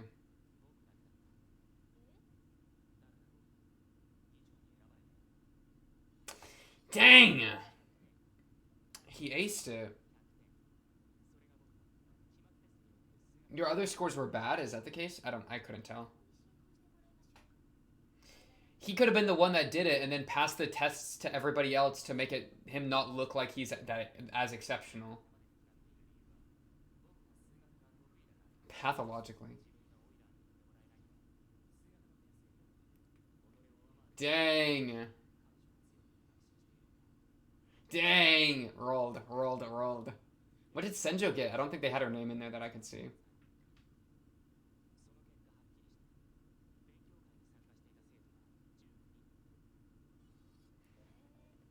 Ougi, we are not this close.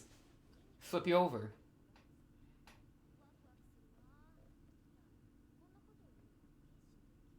Yeah?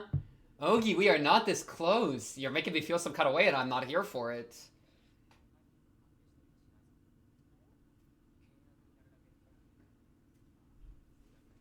Interesting. We're in like the cosmos now. We're in the cosmos? Ow, ow, ow. Hey. Solve it. We need to solve the unsolved issue. Yeah, yeah.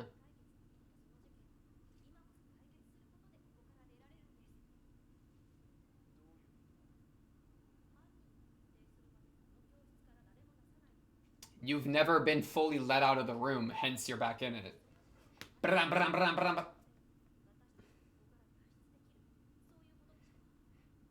Did you disseminate the...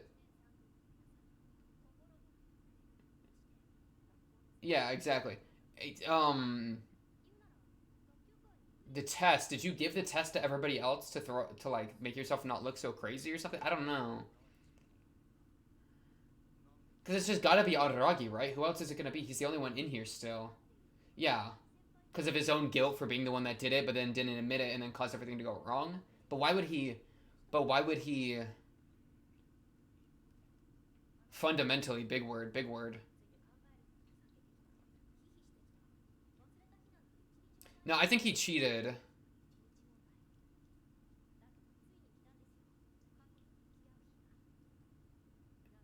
And now he has to admit to himself that he did, instead of averting his eyes from his own cheating. Ooh, new ED, new ED! Similar framing to a couple of the other EDs here. Honestly. Ougi, Ougi, what are you doing with that little thing there? What is that thing, Ougi? She yoinked it. She said, yoinky splunky, this is mine now. Dude, that was crazy. That was a crazy episode. That new girl, Euler. I like Euler. She seems cool. What? We're on a road, bro. We're on a little train track. No, it's a track. Tracks are much more linear than a road. Because you're stuck on the track. You can't move within the road. You can't, you know. I would say a track's even more linear. No steering. No steering. Went home in a hurry to hide my feelings. Man, I'm getting such a weird feeling, though. Because they keep saying exactly what I'm thinking. Which makes me doubt what I'm thinking, you know? Like, stop. Does that mean I'm smarter or that I'm dumb and falling for your trick? You get what I mean? Y'all are right. They're wild. They're wild. Ooh, a tunnel. Who are those background people? Who is that? Is that Hanakawa? Hanakawa just body slammed Ougi? This is a giant structure. It's a woman. Yeah, bro.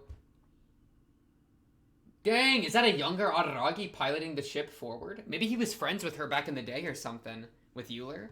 What was your connection to Euler, Araragi? Yo, Araragi, what's going on, man? Okay. Man, it's crazy. We're finally having an arc that's like, okay, all this repression and smoke and mirrors and stuff, Ougi's confronting you about it. She has locked you in a room. I.e., you've locked yourself in a room, right? If we want to, like, blah, blah, blah, blah, blah. But, like, yeah. I'm like, yeah. You get what I mean? Okay, let me just scroll. This whole introduction, what were you talking about? I was, like, so confused. Okay, let's just run it back. Let's just run back the intro. Do you know which mathematical equation is the most beautiful? Let me look at some of this math here. Okay, that's just, like, nothing. Okay. That's just a graph. Or, graph. E to the power of I times pi plus 1 equals 0. Okay. I believe you. I've never seen this formula myself, I don't think. I mean, what it... E is like... Doesn't that have to do with logarithms? I forgot all this after high school, bro. Hey, listen, I popped off in math in high school and then I forgot it all, okay? Araragi reference, forgetting things? The relying on how everybody forgets about math to be an analogy for how Araragi forgot about the thing in the past? Okay. Epitome of elegance, combining the basis of the natural logarithm, the imaginary number I, the circumference. That's actually crazy. Wait, imaginary e up to I pi plus 1 equals 0? What? Wait, how does that make any sense? That's actually nuts. That's true. I recognize that one. X equals negative b plus or minus the square root of b squared minus 4ac all over 2a. Bro, it's, I forget the name of it. It's just a lot of math. Just a lot of math equations. I recognize, like, 10% of it. Okay. Curtain closes. One might argue that the equation is the most powerful possible evidence that God exists, which he created to impose order on reality. Yeah, I mean, I've heard that with, like, the golden ratio before, like, all sorts of stuff of, like, that... Like I've also heard it with, like, I don't know any of this, right? But, like, quantum physicists, you know, where it's like I've heard this, like, some of them being religious because they see, like, the way that the universe unfolds itself and is like, oh well, this is proof of something higher because of the way that it's just so how it is cannot be random, blah blah blah. Like, that's what I've heard before from some people. So I totally get the idea of, like, there are, like, the foundations of how the universe is orchestrated, some people see as evidence for, like, an intention behind the universe, i.e., like, a god figure. What's interesting, well, essentially, what's beautiful about it is that this formula wasn't decided by us. Right, and except, yeah, we've, like, figured it out, but that doesn't mean that we made it, right? Like, math, like, we're, like, yeah, I mean, that's an entire thing I've heard before, too, of, like, we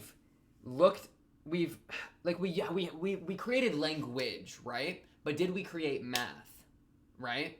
Because language is just how we communicate. That's, like, I feel like that's a fully human-born thing, right? But math is, like, the thing we use to understand, like, the way the universe functions and just, like rules, you know? Like, 1 plus 1 equals 2, right? And you could say that in another language. And guess what? Or you could just not say it at all, and 1 plus 1 still equals 2, right? But the crazy thing is, if you go really deep into, like, high-level math, I think a bunch of stuff starts to fall apart, but I don't actually know that well, because high-level math makes me want to throw up, so ignored. But yeah, like, that's a fun thought experiment I've seen before of, like, did we create math, or did we, how is it framed? Like, did we make math, or did we just, like, see it, you know? I forget the wording from how I heard it. And seeing that it's like, that could be beautiful or that could be frightening. Would have dark things to say about the beauty of Euler's identity. I mean, it's an interesting idea of, like, the way that the world, like, let me find, like, the foundational structuring of the universe, and that's how I'll orchestrate my life. Is that, like, kind of the end point of this idea being brought up? But Ougi has some problems with that. Why do you got problems with that, Ougi?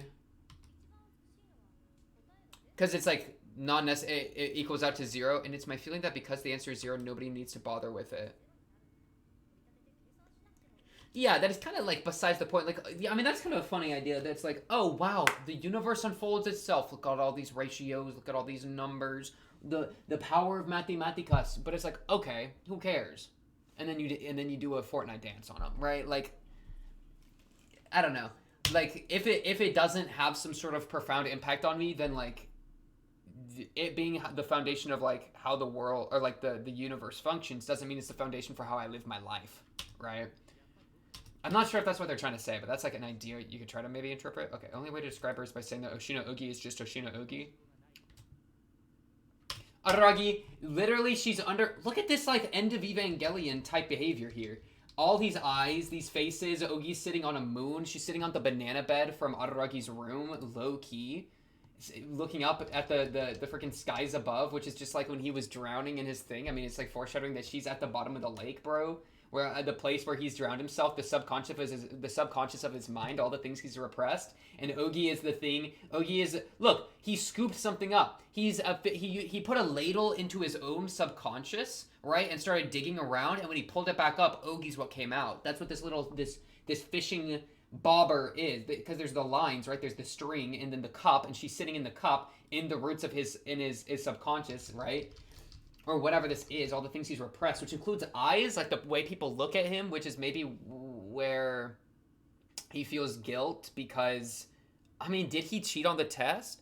I could see the case being he cheated on the test and then gave the answers to the study group to throw it off that he cheated, right? Because I don't see him as somebody that's like super smart with like arithmetic or like with architecture, with literature, with school academics. That's the word. With like academics and the like. I mean, I kind of did the board. Do I have to learn how to freaking read? Look at this. Ranks and such. Aggregate, Japanese, mathematics, natural sciences, social sciences, English. Okay, so left to right, it's the different classes. Where was Araragi in that? Because I need to see if he scored exceptionally well only in math. Because I think that's what it was, right? Do I see 100? Oh, I see it at the bottom. Yeah, he got a 42 in Japanese. I think we see it better in a moment. I think we saw it in a moment. So, like, he performed disproportionately well in math, right? Like in here.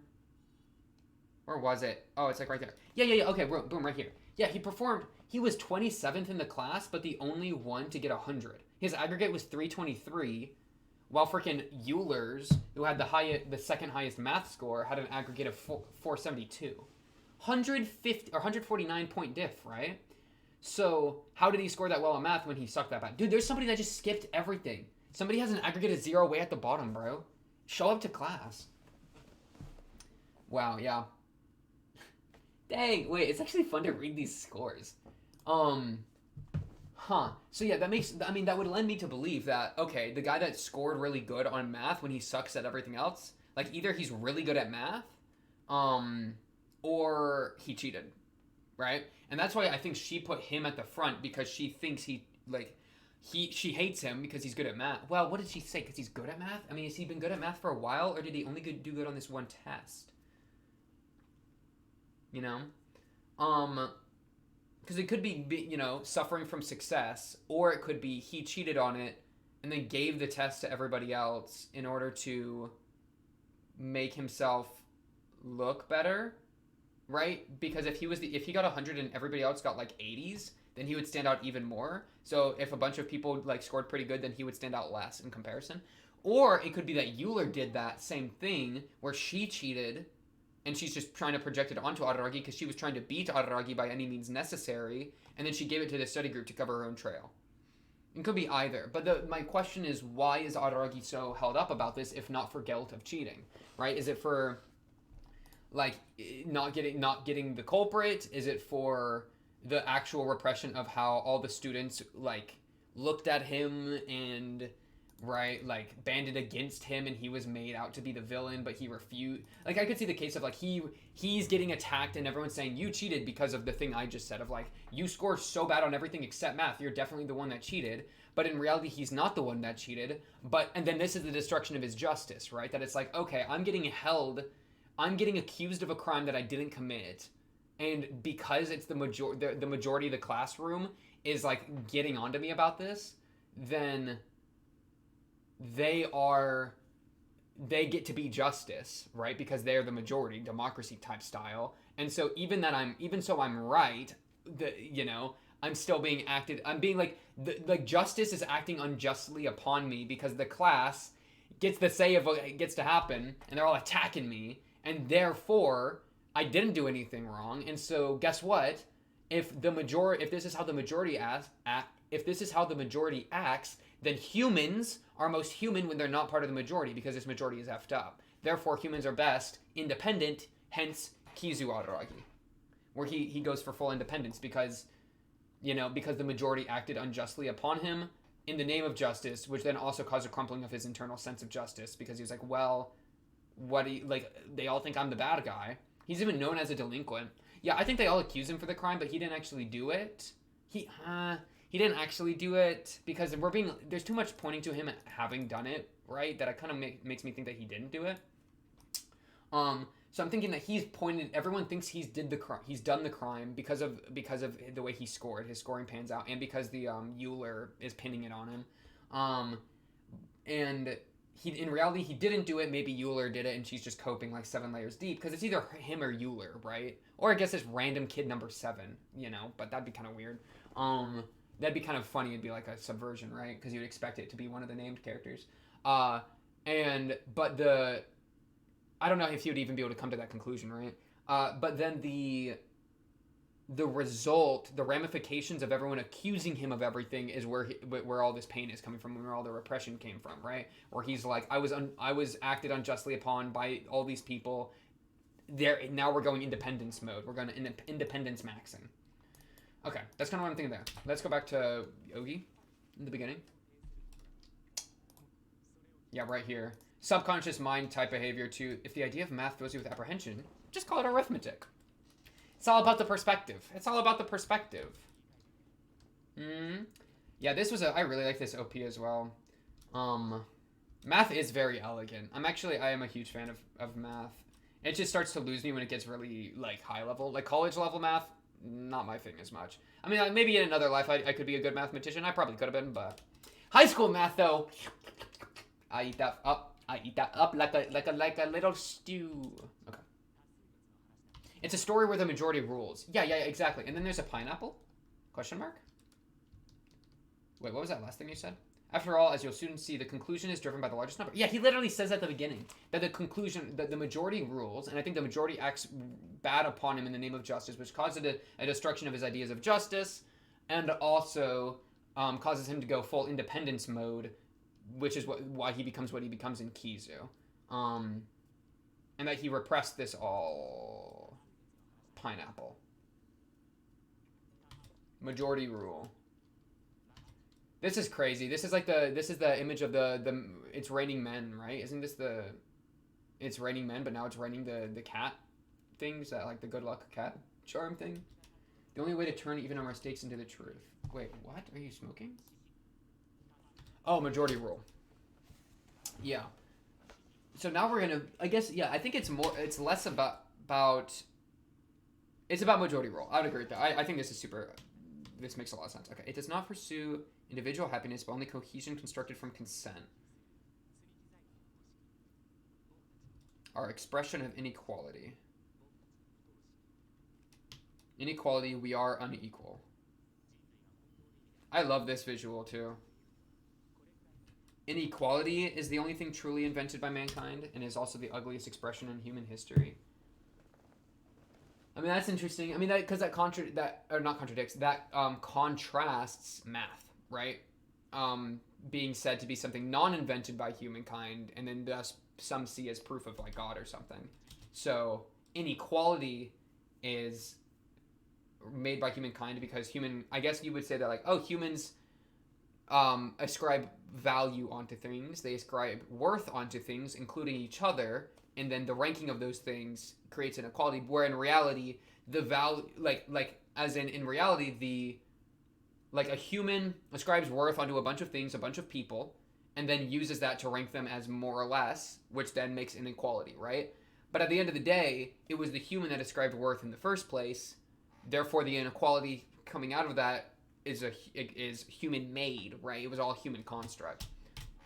I think most things are human constructs, if we really want to push the envelope, but we won't get into that. This OP was nuts, too. I should probably do the OP and ED at the start of next episode for pacing, do a dive on those in the lyrics, because we did the afterword in this one, and we're doing 2 episodes for this one. So I'm gonna... Oh, wait, but the next episode means episode 3. Yeah, let's just... let's hold it for episode 3 for pacing, because this is a double feature. So yeah, we'll watch it. We'll watch it with next episode, of course. But like a deeper pass, we'll wait. Ougi formula. Love the visual. Well, love these visuals. This looks so sick.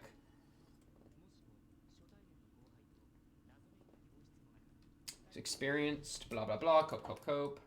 How long are we going to be in here? The OP literally... I know I was just talking about the OP, but the OP is literally just we're in this classroom like the entire OP.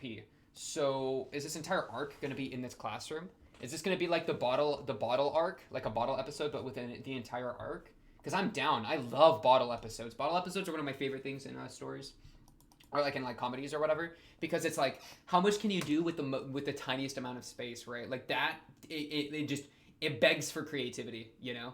Because you're limiting your resources, which then makes you got to do some crazy things with them to keep it interesting. So yeah, I'm a huge fan of bottle episodes. It also, I think, is a huge chance for characters to like develop and grow, because they got nothing but themselves in a lot of cases, right? So seeing them interact with like a lack of things forces them to interact with themselves a lot more. Hence, Araragi interacting with himself through Ougi, blah blah blah blah.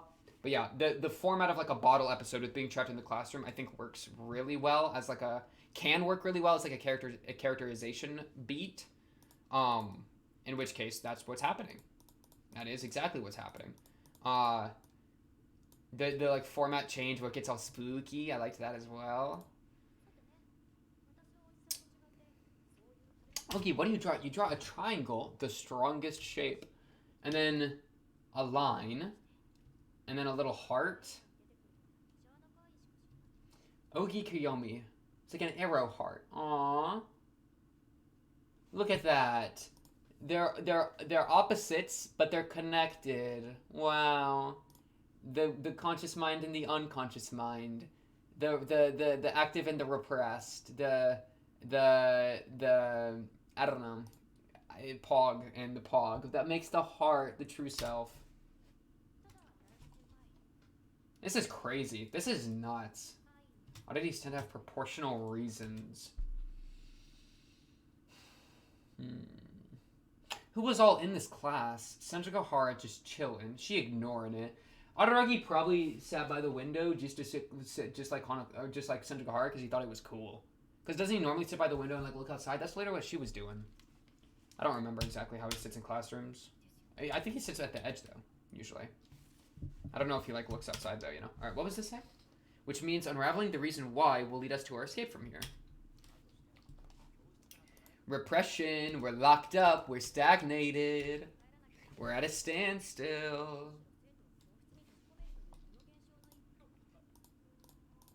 It's also interesting, though, that the time is right before 6 o'clock when the meeting was at 6 o'clock. So he's not allowed to end the school day, but the school meeting was right at 6 o'clock, right? So it's not like it was at 6 o'clock or like 6:05 where he would have been in it. Like 2 years ago, he was walking up to the door because the meeting was at 6, you know, at this time of 5:58. So, unless I heard the times wrong. Classroom wasn't here the first time I investigated the area. Yeah, so this is all cope. Though it's crazy, Ougi, well, no. Ougi just is Araragi, so never mind. I was gonna say something about how, like, the classroom disappearing is proof of Araragi's ability to affect the town on, like, a substantial level, in so much that he was trying to forget this class meeting, this math class in entirety, so that room got deleted, which is why Ougi didn't see it. But because Ogi's the one that didn't see it, I mean, Ogi's connected to Araragi, I would say, so that's not necessarily true that it's not there for everybody, because it could be just that Ougi didn't see it, or Ogi's lying and actually is just trying to get Araragi here to see what's repressed, to push someone into traffic, as one might say. Because what happens... Wait, where is the traffic? Traffic is on the roads, bro. So Ougi pushing someone into traffic is Ougi pushing somebody onto the road. Whoa. My own analogy, bro. My own Ougi traffic analogy. Crazy visuals, too. And, like, metaphor. Love it. Into the depths of your mind. Oh, good morning. Good morning, Araragi Koyomi.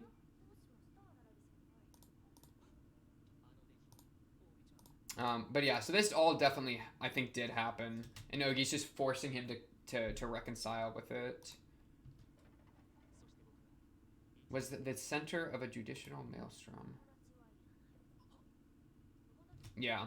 It's crazy, though, that Ougi's making these connections so evidently to Araragi. I mean, this is just making so clear the repression, right? The repression that Araragi goes through, and all the copium, right? I mean, that's like, is putting a magnifying glass up to it. It's like, hey, check it out, you know?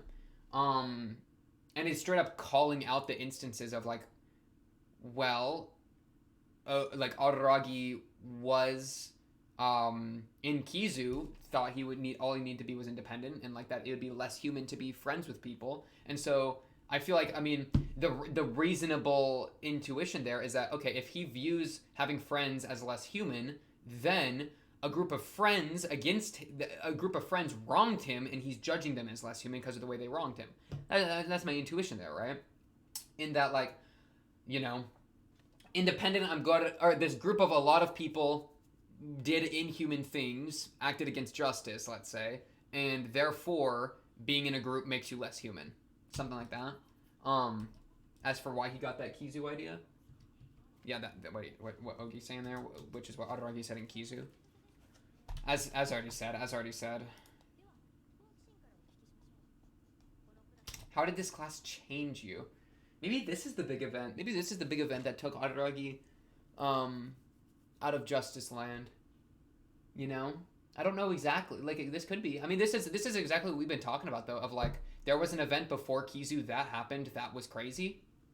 This is it. I mean, this is at least one of them. There could be more. But yeah, I mean, not at all surprised that we go 2 years in the past to see an event that caused a great change in Araragi.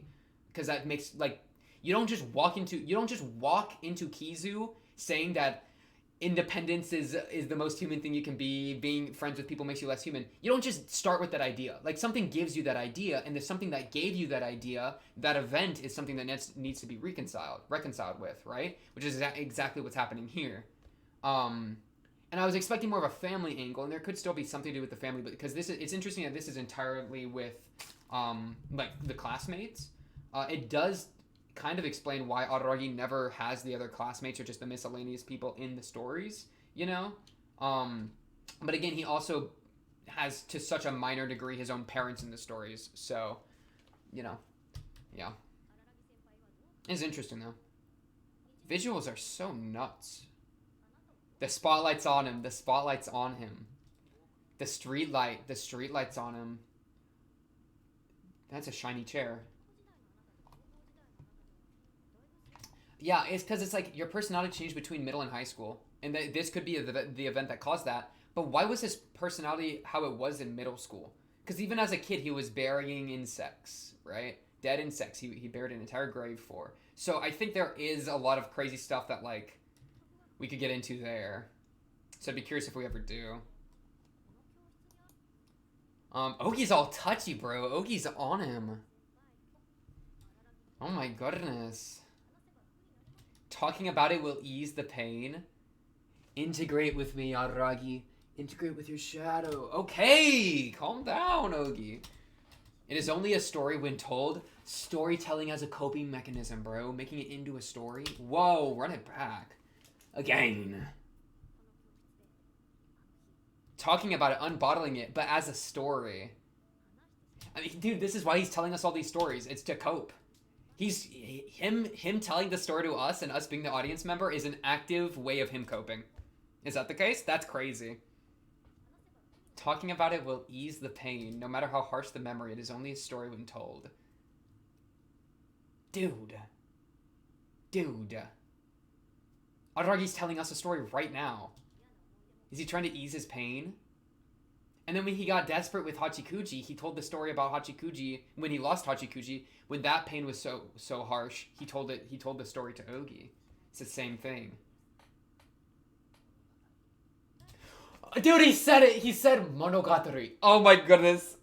They said it, bro. It's like they said the name of the movie. He said the name of the movie, bro. Right here. Oh my goodness. Actually, my heart skipped a beat.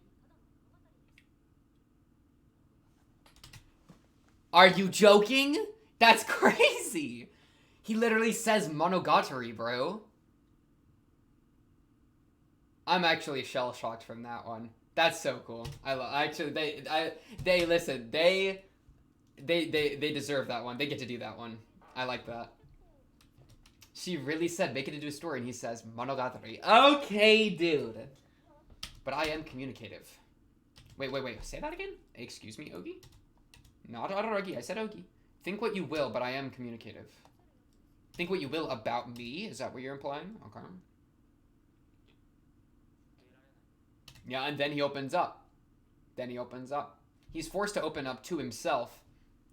But opening up only to yourself, it's like, dog, like unbottling a repression. It's like, okay, it's like this is me. I am this circle. This little core inside of me is the things I've repressed, right?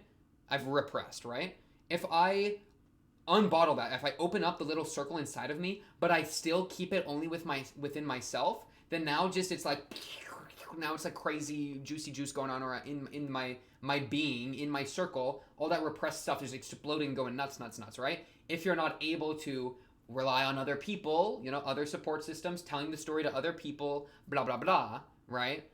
And the thing with Araragi is he's only telling it to Ougi, and Ougi I think is part of his self. So it's just swirling in its own mucky muck.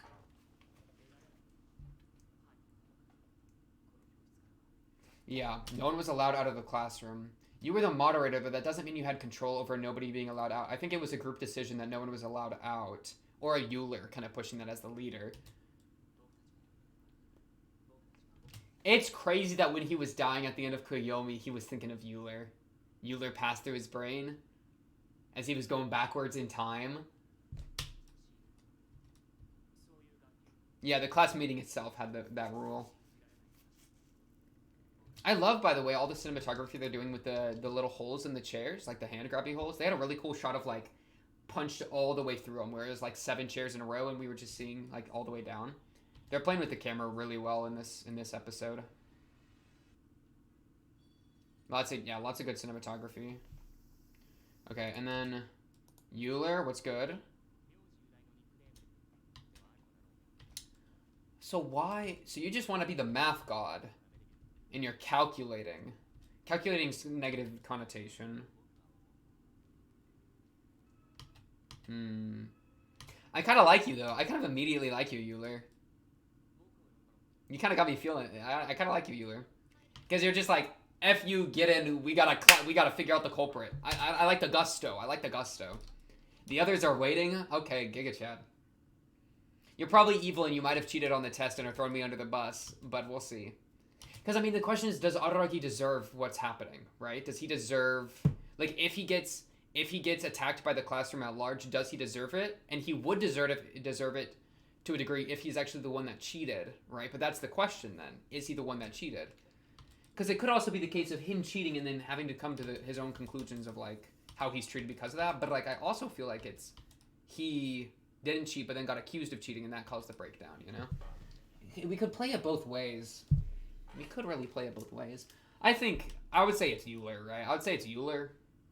It'd be really funny if it was Senju Gahara. I mean, they kind of threw her in as, like, she was there, but then she's undercover where we didn't really mention her again. So it could just be straight up Senju because she just doesn't care. So she's just like, F it, we ball. I'm cheating, you know?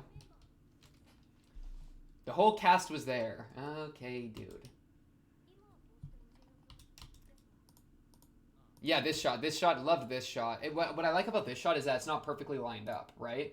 I mean, there's almost like something you could read into here of like, this is looking into the past where it's you got all these barriers of boom, boom, boom, boom. And when you look all the way down, so much of it is obscured because of all the crap that's in the way, because things don't perfectly line up, you know? I just like how it's not perfectly uniform. It's a little off. Because that's how chairs work. You know, you don't just push in chairs and they line up perfectly. Like, they're going to be a little wonky because that's human nature. That's been 2 years.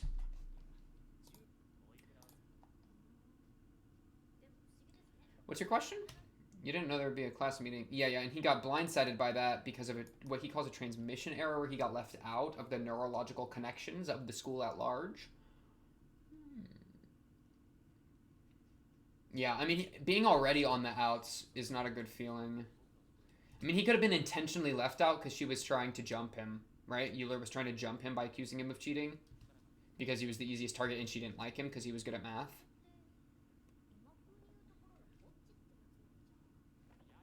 You misunderstand. She didn't misunderstand entirely, though. Araragi Koyomi equals loner. More or less equals loner. Yeah, without friends decided he needed no friends. That is a big distinction. Um, Having no friends versus being confident in having no friends, or like having no friends versus desiring to have no friends is a big difference. Then regain your composure and resume. Okay, Ougi. What are you like sitting in front of the class for? You think you really got control over the situation? You do. No, you got control over it. What's going on in this TV? I don't know. What was on the agenda? Dang, she's malicious. Look at the look at her eyes. Yeah, I think she blindsided him on purpose, potentially, to accuse him of this. Senjo being in attendance, there was a math study session.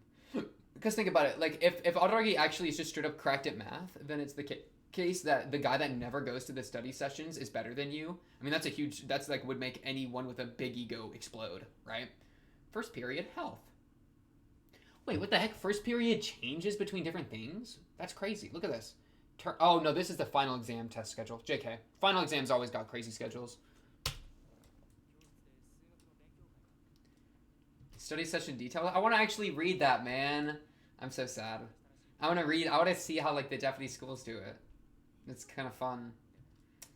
But once the marks were out, there was an average difference of 20 points. Yeah. But it's like, girl, you literally was part of the group that benefited from it. Just take the win. You know? Just take the win. It's also so speculative, right? Like, this entire thing. Yeah.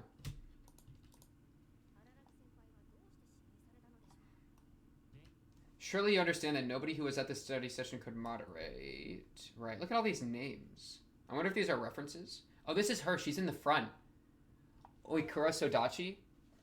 Kodo Sosho. Fudo Shijima. Shirekiri.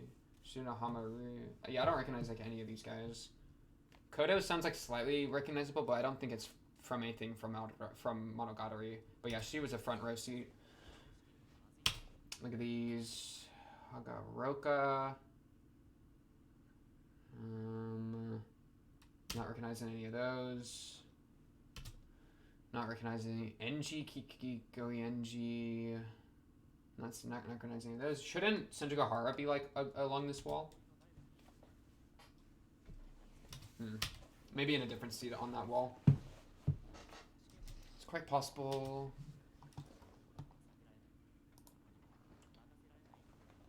So it had to be somebody that popped off but wasn't at the thing. I mean, it's kind of like, but why that?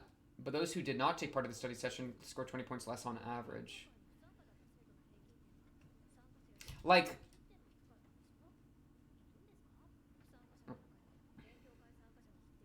having marks on par with the people from the study session, I guess it's because, like, what would you have to benefit? Right? If you popped off without gaining anything from the study session, then, yeah. Like, I don't know. It just feels kind of random to choose, like, Araragi, I guess. I think it's malicious. I don't think there's, like, an actual point in, like, being good at solving the mystery that it would help to have Araragi as the guy, you know? This is why I was chosen as chair. Man popped off. Because I could believe that he's just straight up good at math. I could believe that, you know, that he actually just aced it, even if he sucked at everything else. Because some people are just cracked like that. You know, like I mean, if he actually attempted and applied himself or whatever, or maybe it's like he's good. He understands the foundation at this point in his life. He understands, like, the foundation of how things work really well, or thinks he does. So he, like, by product performs well on the math exam. I don't know. That's kind of going into crazy stuff. But yeah, she malicious. There's music. It sounds kind of like the Kaiki theme, bro. Pathologically hates me because I'm quite good at math. Like, do I believe you? I think I believe you. I'll believe you for now. Though they're playing Kaiki theme, so what if you're lying to me? Maybe you're lying to me because it's not quite Kaiki theme, but it sounds kind of like the Kaiki theme. Maybe this is why you feel like a liar. Maybe this is why you hate Kaiki so much, because you're projecting that you lied to everybody in this math exam. You know what I mean? That could be the case. You could be a little liar. Ougi hates liars. Araragi hates that he lied to everyone. I could see that too, actually.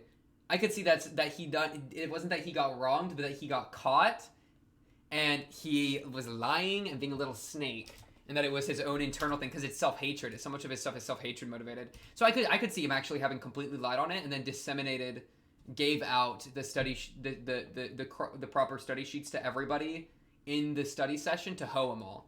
And Euler knows it was Araragi and is putting him on the spot to cause him to confront it, and he's not willing to actually confront it, and so he just, yeah. I could see that being the case, actually.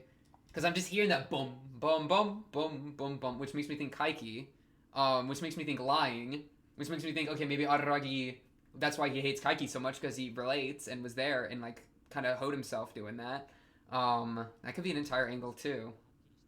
Crazy, crazy. A little bit of both, a little bit of both. Yeah, and then it'd also be like, why are we trapped in this room? Why does he still feel guilt over this, right? Like, if he's the liar, that would make sense. Why? That, like, he never told anyone, so now he's like, well, let me at least admit it to myself, aka Ougi. Is it time to jump into the next one, bro? I think we jump into the next one. Call it the ghost of your class meeting if you want. The ghost of our class meeting.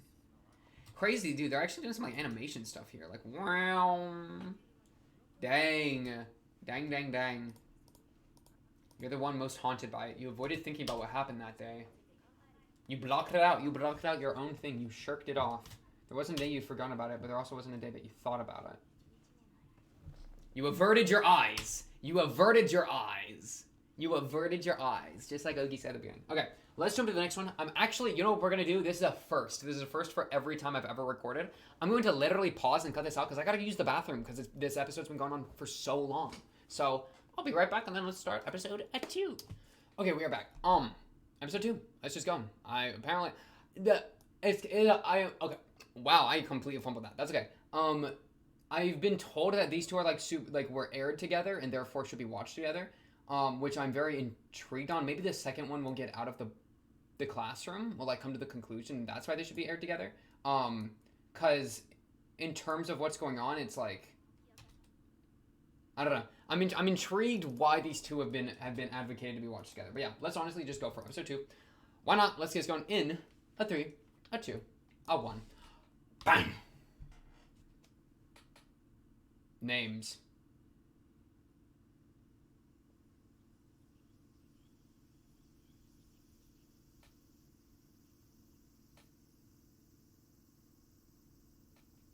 Okay. I don't know. Yeah, okay, let's just see. True.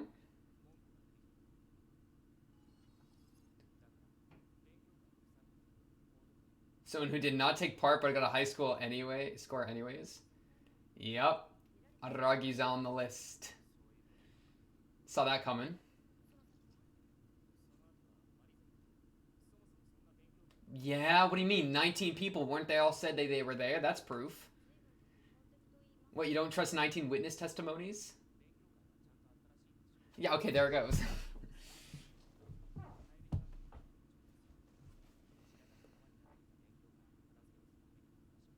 Okay.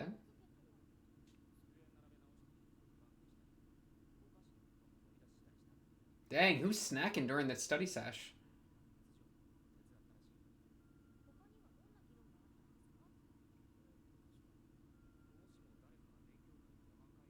Mm-hmm. How would someone do that if they weren't there, though, is kind of a question. Right? Like, would you just leave them on the board or something? I don't know. Okay. What you got for us, Euler? Great question. Yeah, that's super true. How much do we trust testimony, though? Memory do be kind of fallible. Just a little, for the human animal.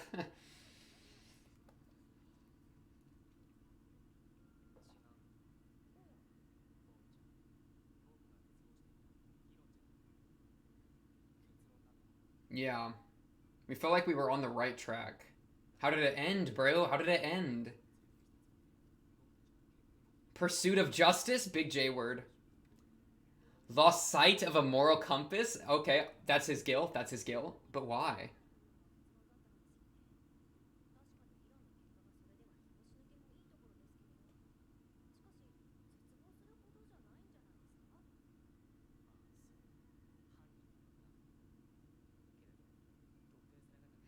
We just didn't say it out loud.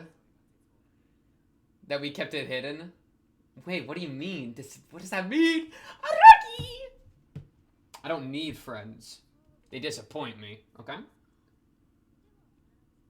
Why did you do it? Why'd you do it, Araki? What are you, little slippery? What are you doing? What are you doing? You see the way she's slivering up?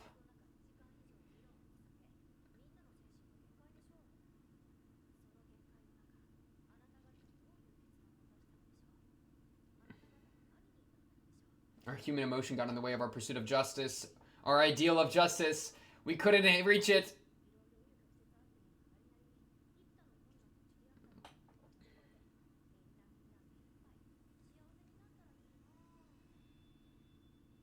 Woo, realization. We didn't find happiness. But just then, what did we find? Oh, OP, okay. Wait, we didn't find happiness. What did we find? This OP goes so hard, too. Out of nowhere. It's so weird.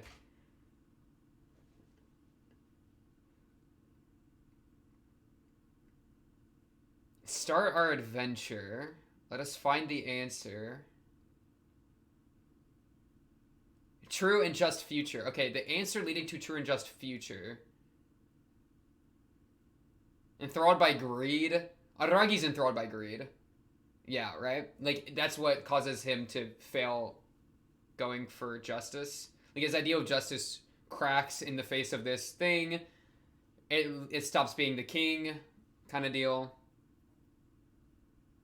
Yeah, I think he's the one that F's it up. Right?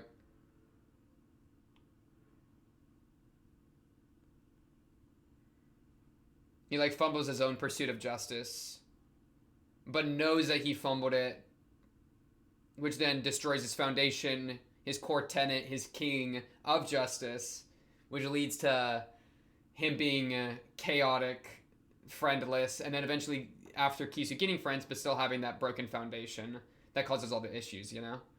Get out of my TV, dude! Pray we don't do it again. Endlessly recursive. Endlessly recursive.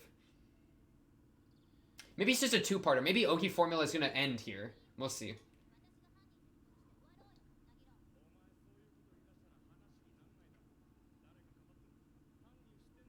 Oh, they're tripping.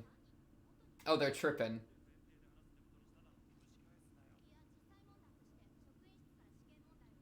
True?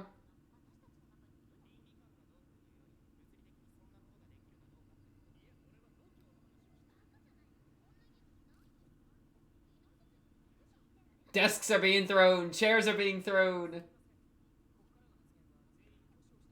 He's trying to organize it. He's trying to organize it. Oh my goodness. It's chaos. It's like stars colliding. Supernovas.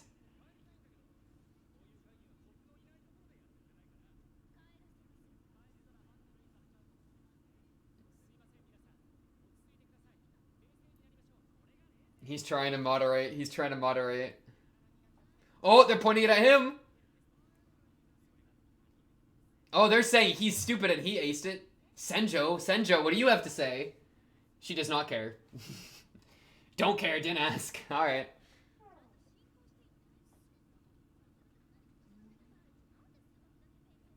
There was only a study session for math? No, there was one for history. Why didn't you invite me? He's crumpling.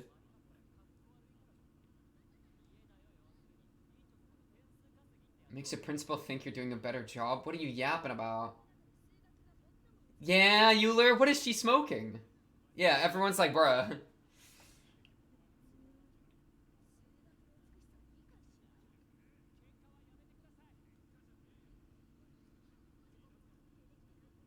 Dude. Euler! We gotta stop this! It's out of control.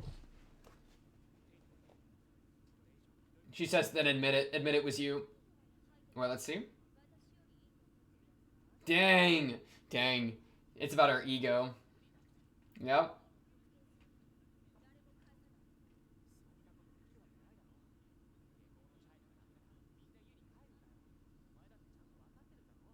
Oh, it's like an after-school club meeting thing. Whoa, whoa, whoa. What is that? Oh, it's her hatred. You better... Okay.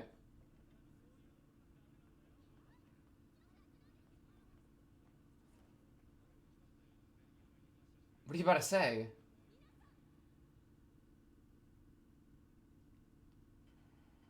Yeah, get your chairs back down. Get your desks together. Thank you, thank you. Yeah, organize. We will be continuing tomorrow. I'm joking.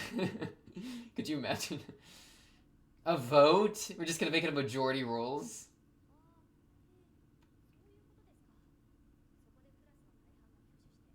Yeah. Yeah. Or no, let's see. Dang it! That's crazy! You're a hoe for that one. Number 6 collected the most votes. They thought it was her. That's funny.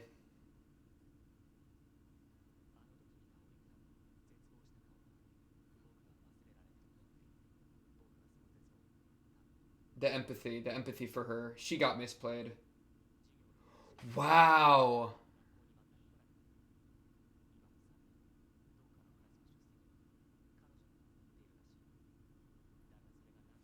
Wow, that's crazy. It wasn't that he was wronged, but that she was wronged.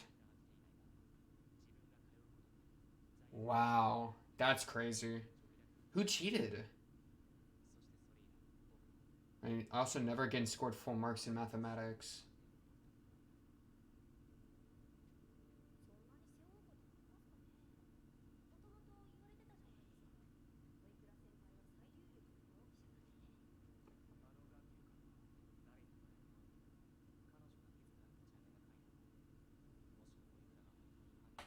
That's a thought. Unless she was just trying to attack you.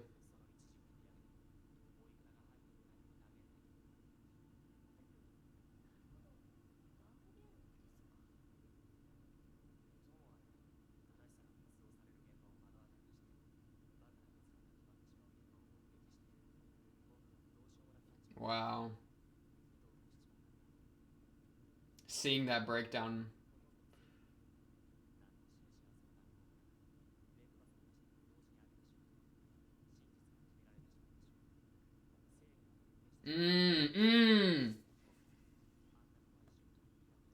And she was wronged for it, yeah.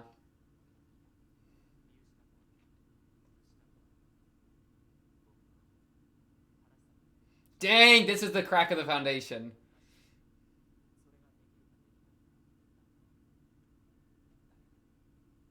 If many people acknowledge something, even if it's false, cruel, or stupid, I realize it simply can become true and just.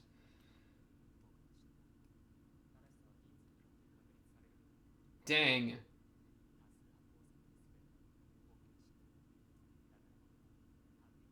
Yeah, I mean, that makes a lot of sense. Yeah, I totally... Yeah. That's interesting. To isolate. Ougi, the episode's not over. Ougi, what are you about to say?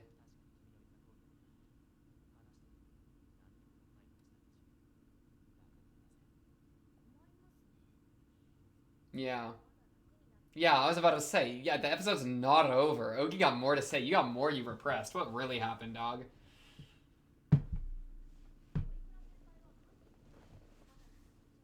Yeah, we just still didn't figure it out.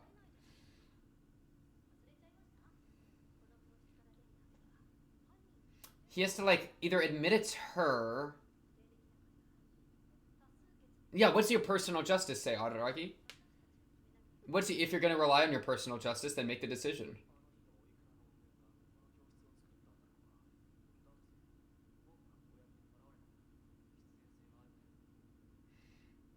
Perhaps she hasn't forgiven me just like they did that day. Does she still hate me? I believe she has forgotten you, to be honest. Okay. It's you, dog. Yeah, it's your own guilt. But why do you feel guilty, man? Regret. Ooh, keyword regret. Fair. Okay, no, yeah.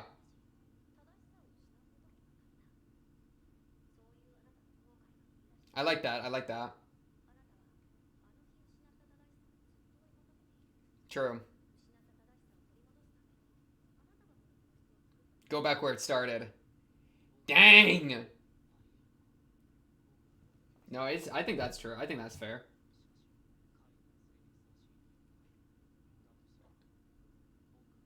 Mmm. Mmm.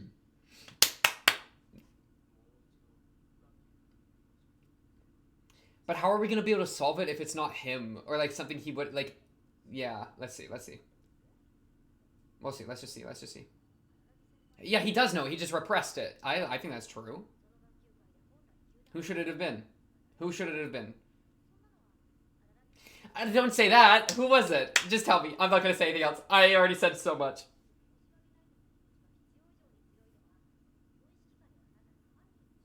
Yeah, I would agree with that. Is it Araragi or is it like some random person or Senju Gohara? Who is it? I don't know. I don't know. But why would Araragi cheat?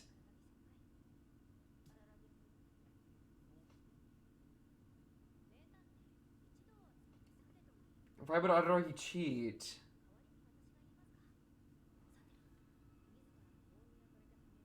By her own deeds, it was her? No, okay. She was seeking, not her. Okay.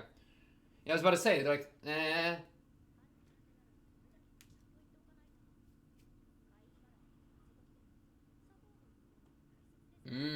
Okay. Reader, you now have all the clues. Shut up, shut up. You do not get to tell me that, Ougi. Some random person? Okay. Wait, no, explain. Yeah, go ahead. I don't know who that is. I don't know what a Tetsujo is. Yeah, what are you about to say? Some random person? I don't remember that.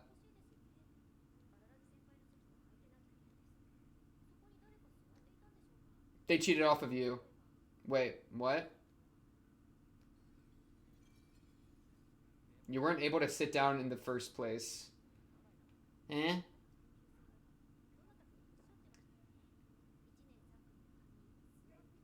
Homeroom is the math teacher.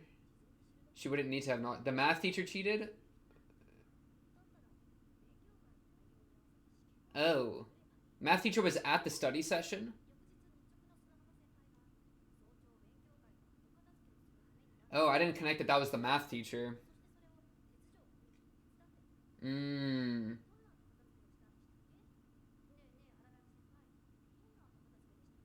Oh, yeah, so he... The trash... Wait, what? So he would have seen the blackboard. But okay, just let me know. Just let me know. Yeah, that's what I was about to say.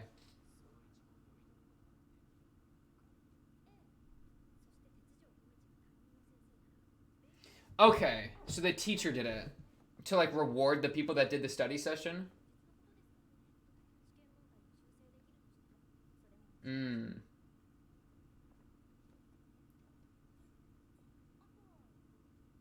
To reward the people. Yeah.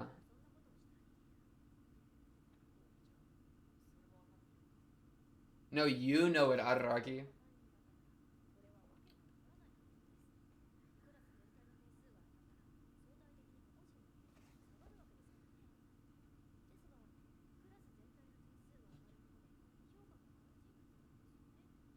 Class president? Oh. I guess that's fair. Oh, yeah. Well, so everybody... Oh, because this is her homeroom, so she's trying to make her look better. In contrast. I guess. Wait, were they talking about the math teacher in episode 1? I gotta look at that again. Oh, you don't get to just turn it off. You don't get to just flick the switch like that. You just told it to Araragi. Araragi, I need you to say something. Hmm?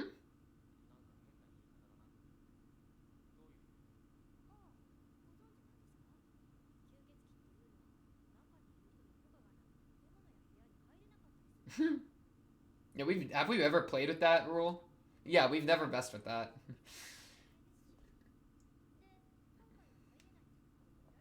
Oh, cute, cute. The math teacher just bawling. But why? Because I guess it's not about who did it, it's about how we decided that they did it. Mm.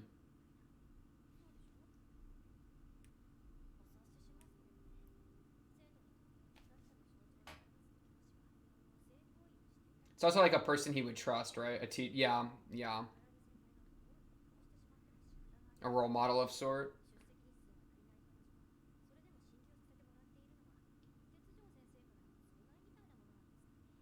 Mmm.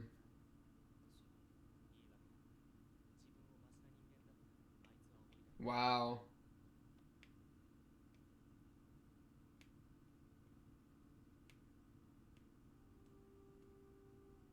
That was crazy. Aragi just said something so true, and Ogi's saying like you have to internalize what you just said. Yeah.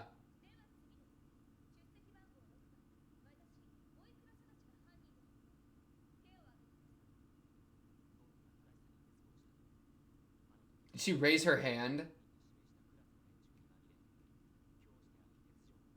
Man, the teacher being there is crazy. Dang! It's like that stuff I was saying with the dad, like being a corrupt police officer. It's like, or like I think I said that at one point of like, what if he did something unjust? The teacher, who is like a moral figurehead, did something unjust. So nothing to do with the dad, but like it's kind of the same principle. That's wild. That's wild. I'm gonna have to look at episode 1 again to see how much they talked about the teacher. On a whim, copium.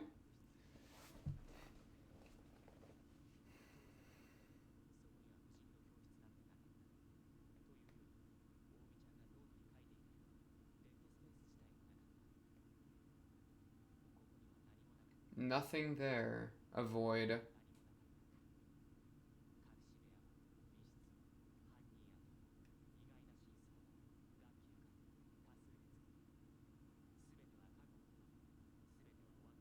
This is scary bells, bro.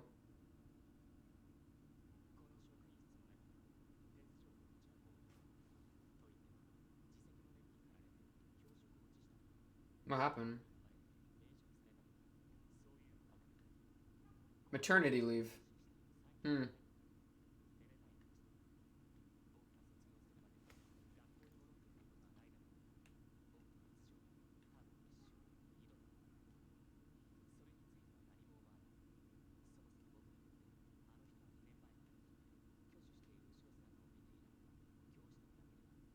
Wow. Hanakawa! Stop being an adult to me.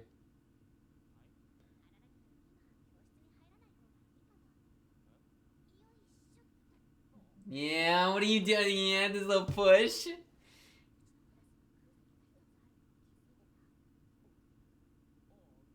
Oh, she's on you, bro.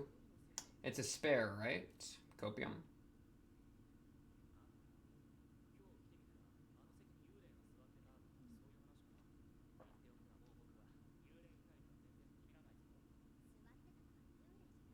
Why are you, Hanakawa? What are you doing? Yeah, she's back. Euler's back.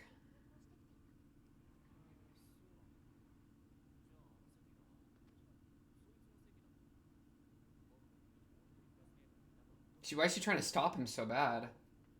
Was she talking about Araragi? Because this is the timing's crazy on this, right? Yeah. Yeah, like right when he unbottles it, she becomes back, right?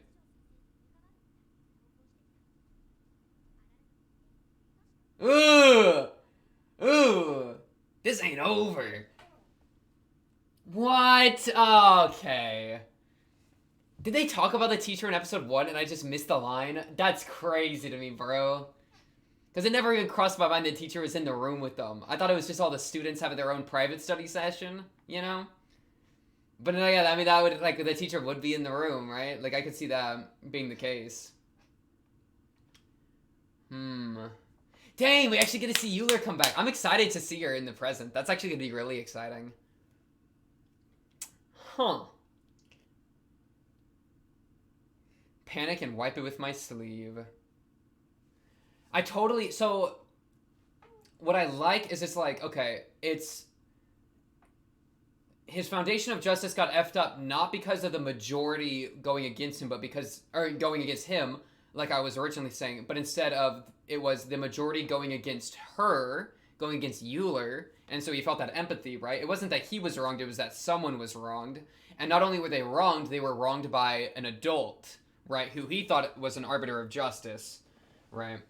But it's like, why would that necessarily be the case? That is Hanakawa. Hanakawa body slams her, bro. Interesting. So, I mean, that makes a lot of sense for, like, his idea of justice coming apart, right? Like, Gon knows everything. His parents are, like, police officers, people of justice, blah, blah, blah. And so he correlates justice in adults, sees an adult acting unjustly, foundation crumbles. That makes a lot of sense to me. Oh, right, episode 1. Pull it up.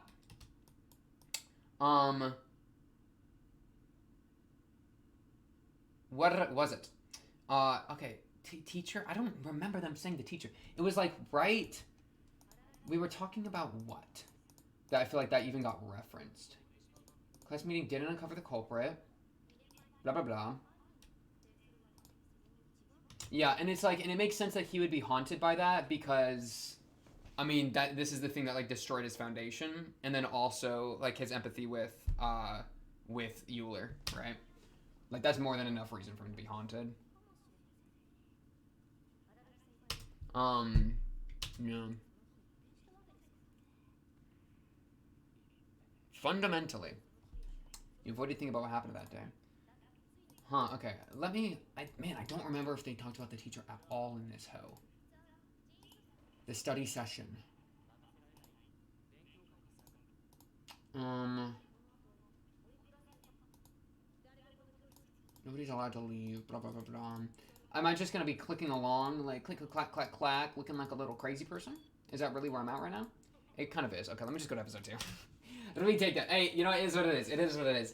Freaking mystery novels, bro. Okay.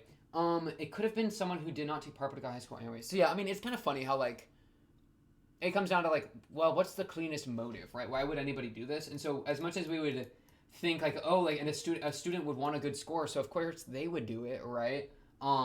The teacher wants her class to perform well, or at least wants the impression that her class is performing well, even if they're not actually performing that well, right? Because she's manipulating it so that they seem better than they really are, in order to make herself look better.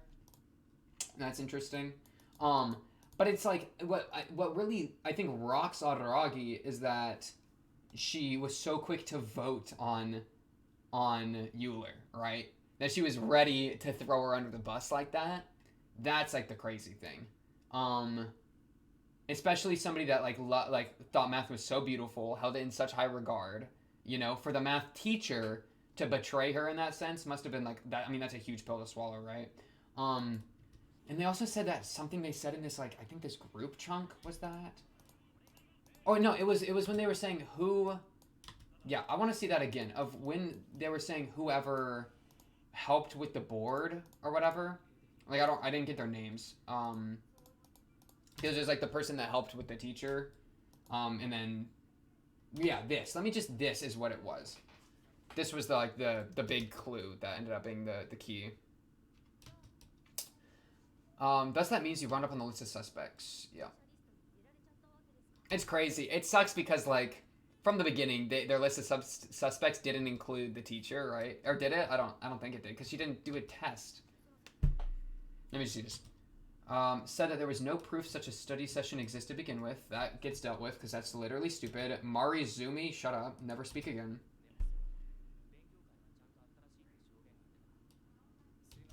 Tsunohama arrived early to school on the day of the exam because she was... This literally reads like a logic puzzle, bro.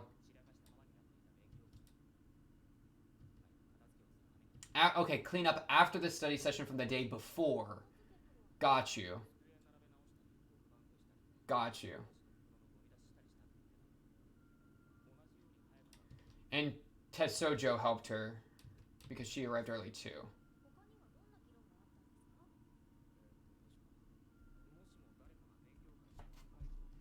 Okay.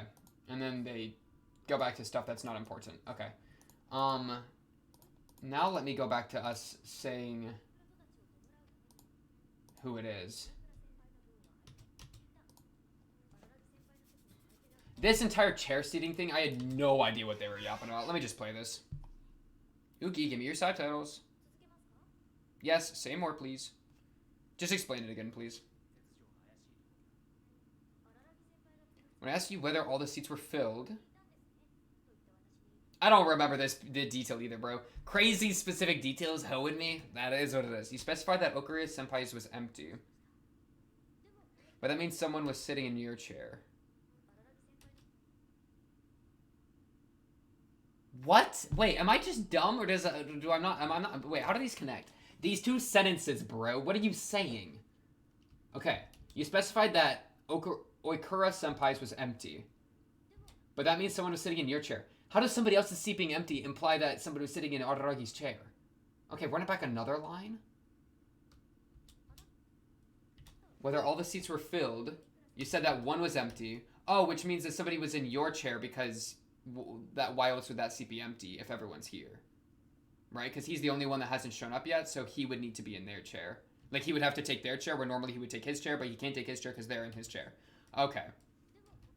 Yeah, I get that now. Okay.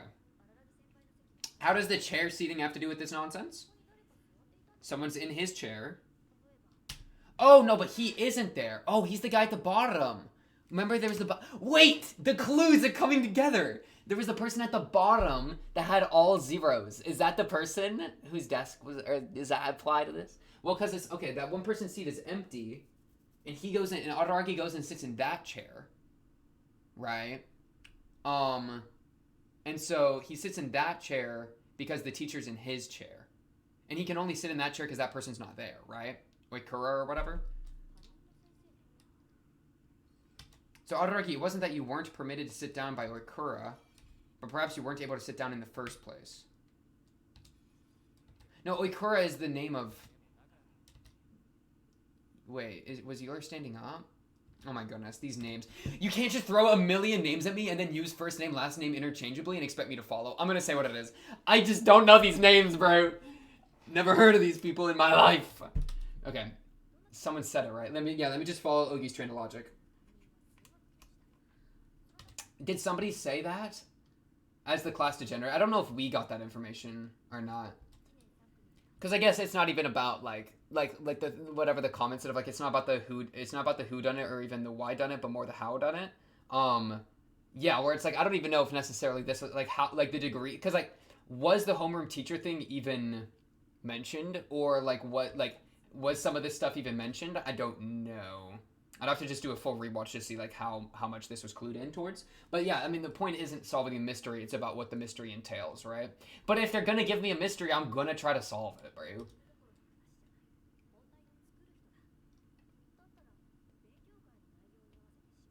Yeah. So it was on duty the next day. Yeah. This is true. How's that connect? And then Tetsujo helped. What did she help her with? Wiping the board. And the trash. And the desks. But the board.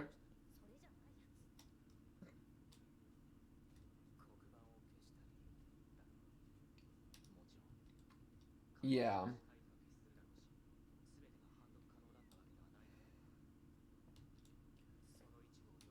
Okay, so she wasn't there at the original study session. but she wiped the board. Okay, she wasn't there at the original study session, but the day after, a student helped the teacher wipe the board, and that's how we know that the teacher was there wiping the board, which would let her know the contents of the last study session, which would let her adjust it for her own motives that weren't mentioned, that we just figured out here. Gotcha. Because she can screw with it, because, yeah, the study session would be before the exam. I mean, that's just logic. Yeah. Hence why people got a boost. And because it's also, she only gleaned part of the study session, so even if she had all the time in the world, she wouldn't be able to, like, perfectly replicate, right? Well, but I guess you could just only write questions about that little part she gleaned, but yeah, still. And then she did it just to make herself look better. Bro, Ougi is just so much. Ougi's just a flood of information, like, coming at people, man.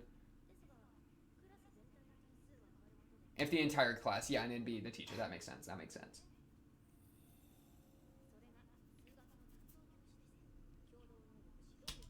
Her ability to teach would be rewarded. But what bothers Araragi isn't necessarily that she did that, but it's, well, what bothered you, Araragi? I want to hear what Araragi said. I think the craziest thing to me is that Ougi just says it how it is. Ougi says everything, the lights go off.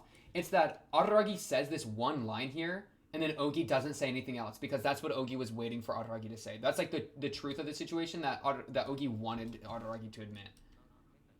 I thought it was a strange line. What do you mean? Let me just watch this again. Yeah, you say this like nonsense about vampires. I don't care. Oh, it's right here. It's right here. Nonsense about vampires. I don't care. Funny. I do 100% agree with it. Let me just take a pause for the whole, like, I think I already said this a couple times, but just to iterate, right? Araragi sees someone that he trusts as an adult, right? And sees them do an unjust move, right? And that fractures his idea of justice. Originally, I was thinking of that with his dad, as a cop, because he was a pinnacle of justice. But and because we haven't, like, seen him around in the story, so I thought that was him repressing. But for it to instead be his teacher, who it was, I think also totally works. I do still wonder if there's, well, so in that case, the family is still, I mean, the family would be like a reminder of the justice that he lost faith in, right? As opposed to the thing that made him lose faith in the justice. Yeah. So he might not see any wrongs done by the family in terms of justice, but could still see, but now he doesn't believe in it. He looks at it with, like, disgust or something, right? He looks at it not in the same way, which causes him discomfort, which causes him to, like, have his familial issues. I think that works. No, there's a line here in a second that's really important. It's crazy. We just gotta, like, I just have to say things in, like, clean sentences, or else I'm gonna forget them. I'm gonna avert my eyes unconsciously, subconsciously. Araragi, forget them, bro. You've been a prisoner of your past for 2 whole years. Like, I appreciate this. That's the crazy thing. I appreciate the unbottling, figuring out introspection. It's just dangerous, which is why Ougi's such a rat, because it's dangerous. And it can devolve into self-hate and problems. It's just crazy that, like, it's like, you know, it's something I heard recently where it's like, if you hate the world, then you're going to hate yourself, right? And if you love the world, then you're going to love yourself. If you love the world despite its flaws, then you'll love yourself despite your flaws, right? Like that connection between your perception of the world, then reflecting back on your perception of yourself. That's like an idea I heard recently that, like, has really kind of enraptured me, right? And so for Araragi, like, because my open question right now is, why does Araragi hate himself, right? Big questions. And so I think that's part of why I was thinking, like, okay, Araragi might have done it, right? And he was repressing that because it's like, okay, if he did it and then he repressed it, then that would give him a reason to hate himself. He wronged somebody, right? But it's like, no, he doesn't even have to do something wrong. But it's, if he hates the world and loses faith in justice, then inevitably it's going to turn back onto himself. Like, I think that could be true. So I still do like that. I still think this works. It's just it's a bit of a different angle than I was expecting. Totally fine.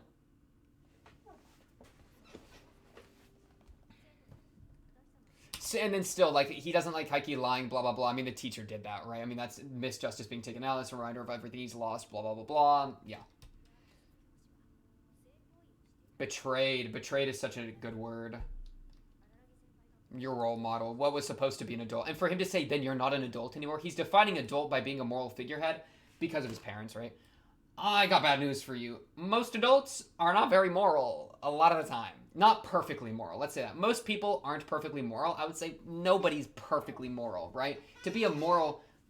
Stop squeaking! To be a moral figurehead is like so incredibly hard to do if you have like Aragi's level of idolization of it. So for him to say, okay, well, I don't consider her an adult anymore. Aragi, who do you consider an adult?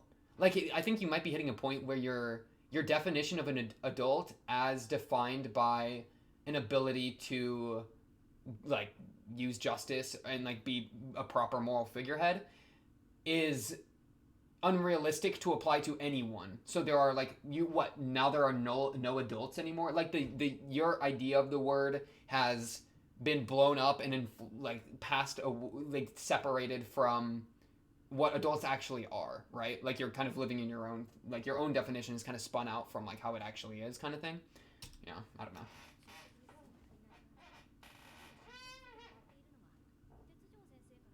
Yeah, and then the teacher made herself feel, but this line right here is, I think, that Aragi's about to say is, I think, what he thinks he does himself.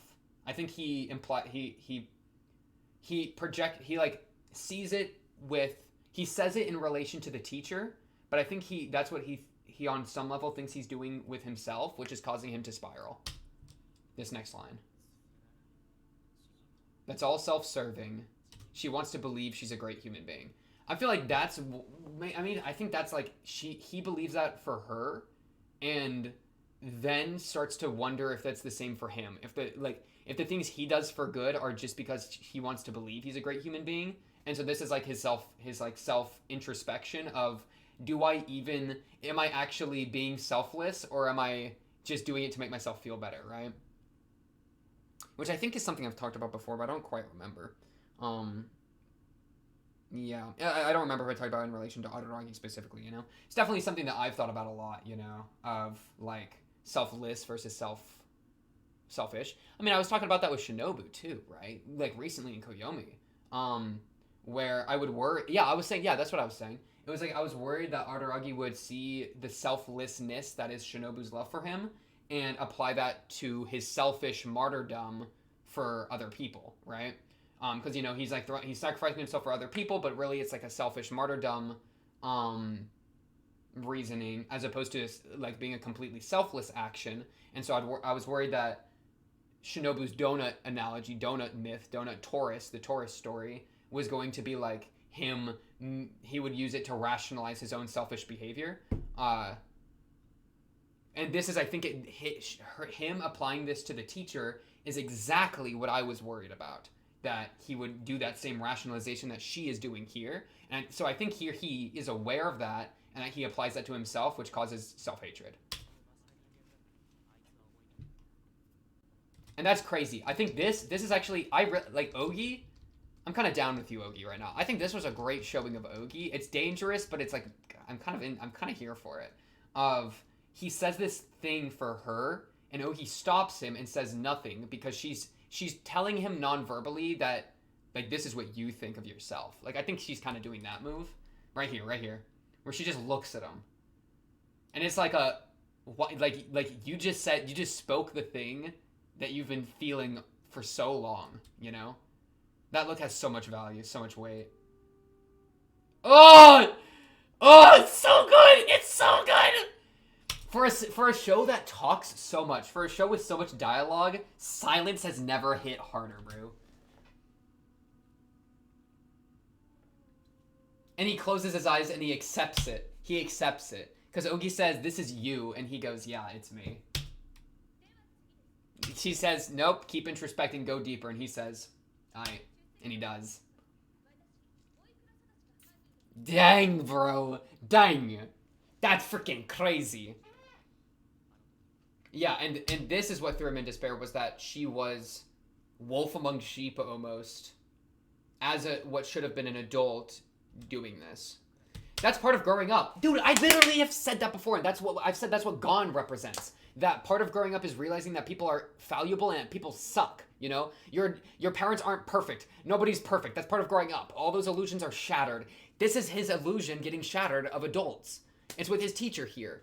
And Gon comes in, this freaking know-it-all ultra being, and is like a mocking of that. But yeah, that's exactly what this is. Bro! Aragi, that's growing up, baby. I've been saying, Aragi, I've been saying. Now the bell's open, now you can go home. The bell didn't ring until he admitted that, bro. The bell didn't ring until he fully admitted that to himself and and said it. And said, this is what bothered me. This is what really hurt me. This is what made me uncomfortable. And I've admitted it to myself, and now he's allowed to go. Now his freaking unconscious, his shadow self, his freaking Ougi Oshino Ougi finally says, now I allow you to be freed. Dang.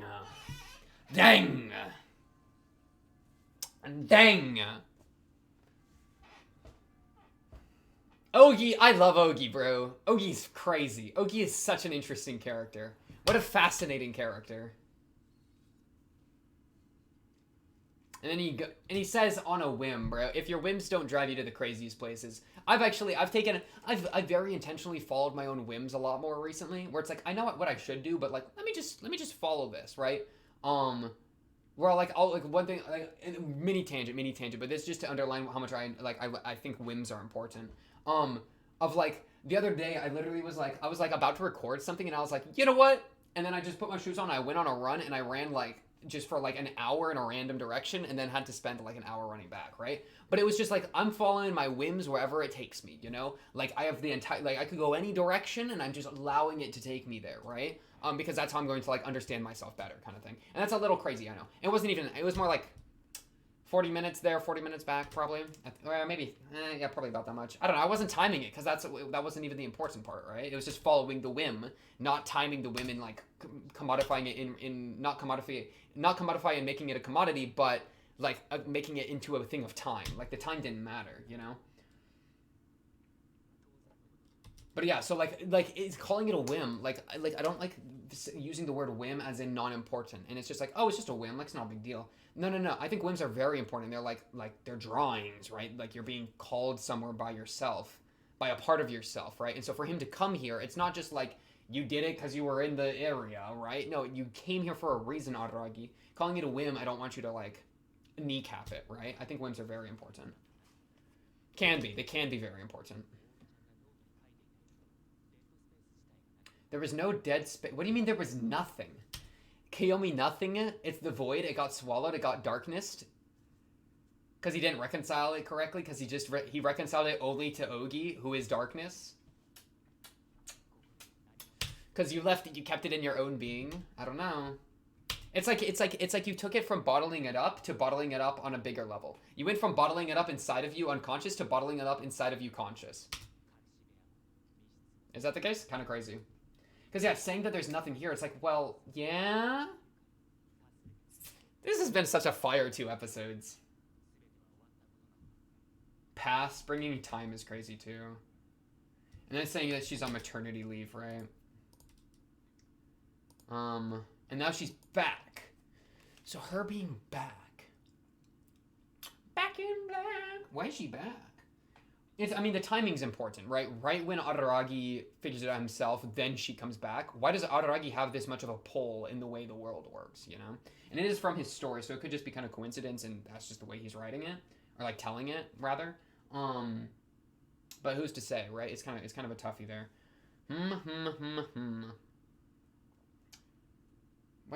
What's gonna be? Why is she back? What is that gonna accomplish? What's that gonna like? I mean, Araragi will have the opportunity to tell her to like be like, hey, this is what happened at that meeting. I don't think he will necessarily, because that would require him to. I mean, it's gone back to nothing. He says it's a thing. This meeting is a thing of the past, right? That's actually, it's crazy. He says like it's a thing of the past. There's no disturbing truth. There's nothing left of that. But then, give it a full 30, 40 seconds. Hanekawa's like, yo, guess who just popped back in? Because she's back. Yeah, which is to say that it's not a thing of the past. It's not just gone. This whole dead space, like, this isn't just gone to your, this isn't gone. She still exists, okay? Even if to you it's an empty room and that thing is completely in the past, a relic of the past has just appeared. Like, you don't have control, or like a thing. Like, if I stab someone 7 years ago, I just shunk, right, and they survive, and then I'm like, it's a thing of the past. I don't gotta worry about it. And then they show up again and they stab me. It ain't a thing of the past no more. The past has come back to haunt me. Okay, it's kind of like that. Like, he's saying, like, it's in the past, like it's over. It's a void. It's nothing. She comes in and says, no, it's back. The past haunts you. It's crazy. That's crazy. Man, this OP and ED are nuts too. Well, okay, I'm gonna cheat. I'm gonna cheat a little bit. I just want to see a little bit. I'm just gonna see a little bit of this ED because I want to see all these side characters in the traffic tunnel underground. Look at Ougi. Look at Ougi just mockingly dancing. Who airdrops Ougi, bro? Okay, who is that on the wall? Is it supposed to be Senjo? Almost like Nadeko. Okay, let's see. Karen Tsukihi. Kombaru, I want to say. Though it's kind of... No, Hanakawa, maybe? No, that's Kombaru. She got her, like... Are they called spats? I think they're called spats. She got her, like, underskirt, like, little short things on. So, yeah. Karen Tsukihi. Kombaru. Probably, maybe Senjo on the wall. Nadeko with a freaking UN helmet? What is this pot helmet? Nadeko, you do not look fly in that. Shinobu with her little sun hat, that's cute. Getting a soda. Hanakawa. Yeah, I mean, that's Hanakawa because she got the cat ears on her little hat. She's got the cat tail. She's got her glasses and her pin. So Hanakawa comes in and body slams Ougi. Oh, and then Ougi gets in my face, bro. Ougi, oh my goodness. And then the hat and the glasses come off. It's like, oh, look, it was me. Ougi's split in a million pieces, but Ougi's head flies at the camera. And then we're back to Araragi and Euler. And this structure is really interesting, too. I mean, what's this structure of? Who is this of? Right? Around. Yeah. And then all the math equations is crazy, too. It is crazy too. The last shot is kind of like going back in time too. I'm not gonna. Okay, listen. We gotta save most of it for next time. But like, they look younger here. This looks like a younger Araragi going into like a better past, right? Yeah, nostalgia kind of moment. Maybe they can rectify like because like why did she hate him? Just because he was good at math and because of her ego. You know, like it could be that simple, but like that there could be more to it, right? Underlying symptom, like. These are all symptoms of underlying issues. What are those underlying issues, Araragi? Tell me about it. Let me slurp up the juices of the underlying issues. Whoa, okay. Run that back. Dang, okay. What do I have anything else to say? Crazy duo episode. Next up, we're going to be dealing with her, with Euler. And maybe, like, I mean, it's going to be, like, the past catching back up, showing that even if you ignore your own past, sometimes it'll come knocking at the door. Even if you have your own Ougi, that, like, you unbottle it within yourself, well, guess what? Other people can still show up, right? Like, it's not, like, the past is not a fully internal thing. So that's kind of an entire thing. He'll get the opportunity if he wants to tell her about, like, who actually did it, with the teacher. But it's kind of a question of, do you let sleeping dogs lie, as to quote, Hachikuji from the end of Koyomi? Because I think she says that to Araragi when she wakes Araragi up.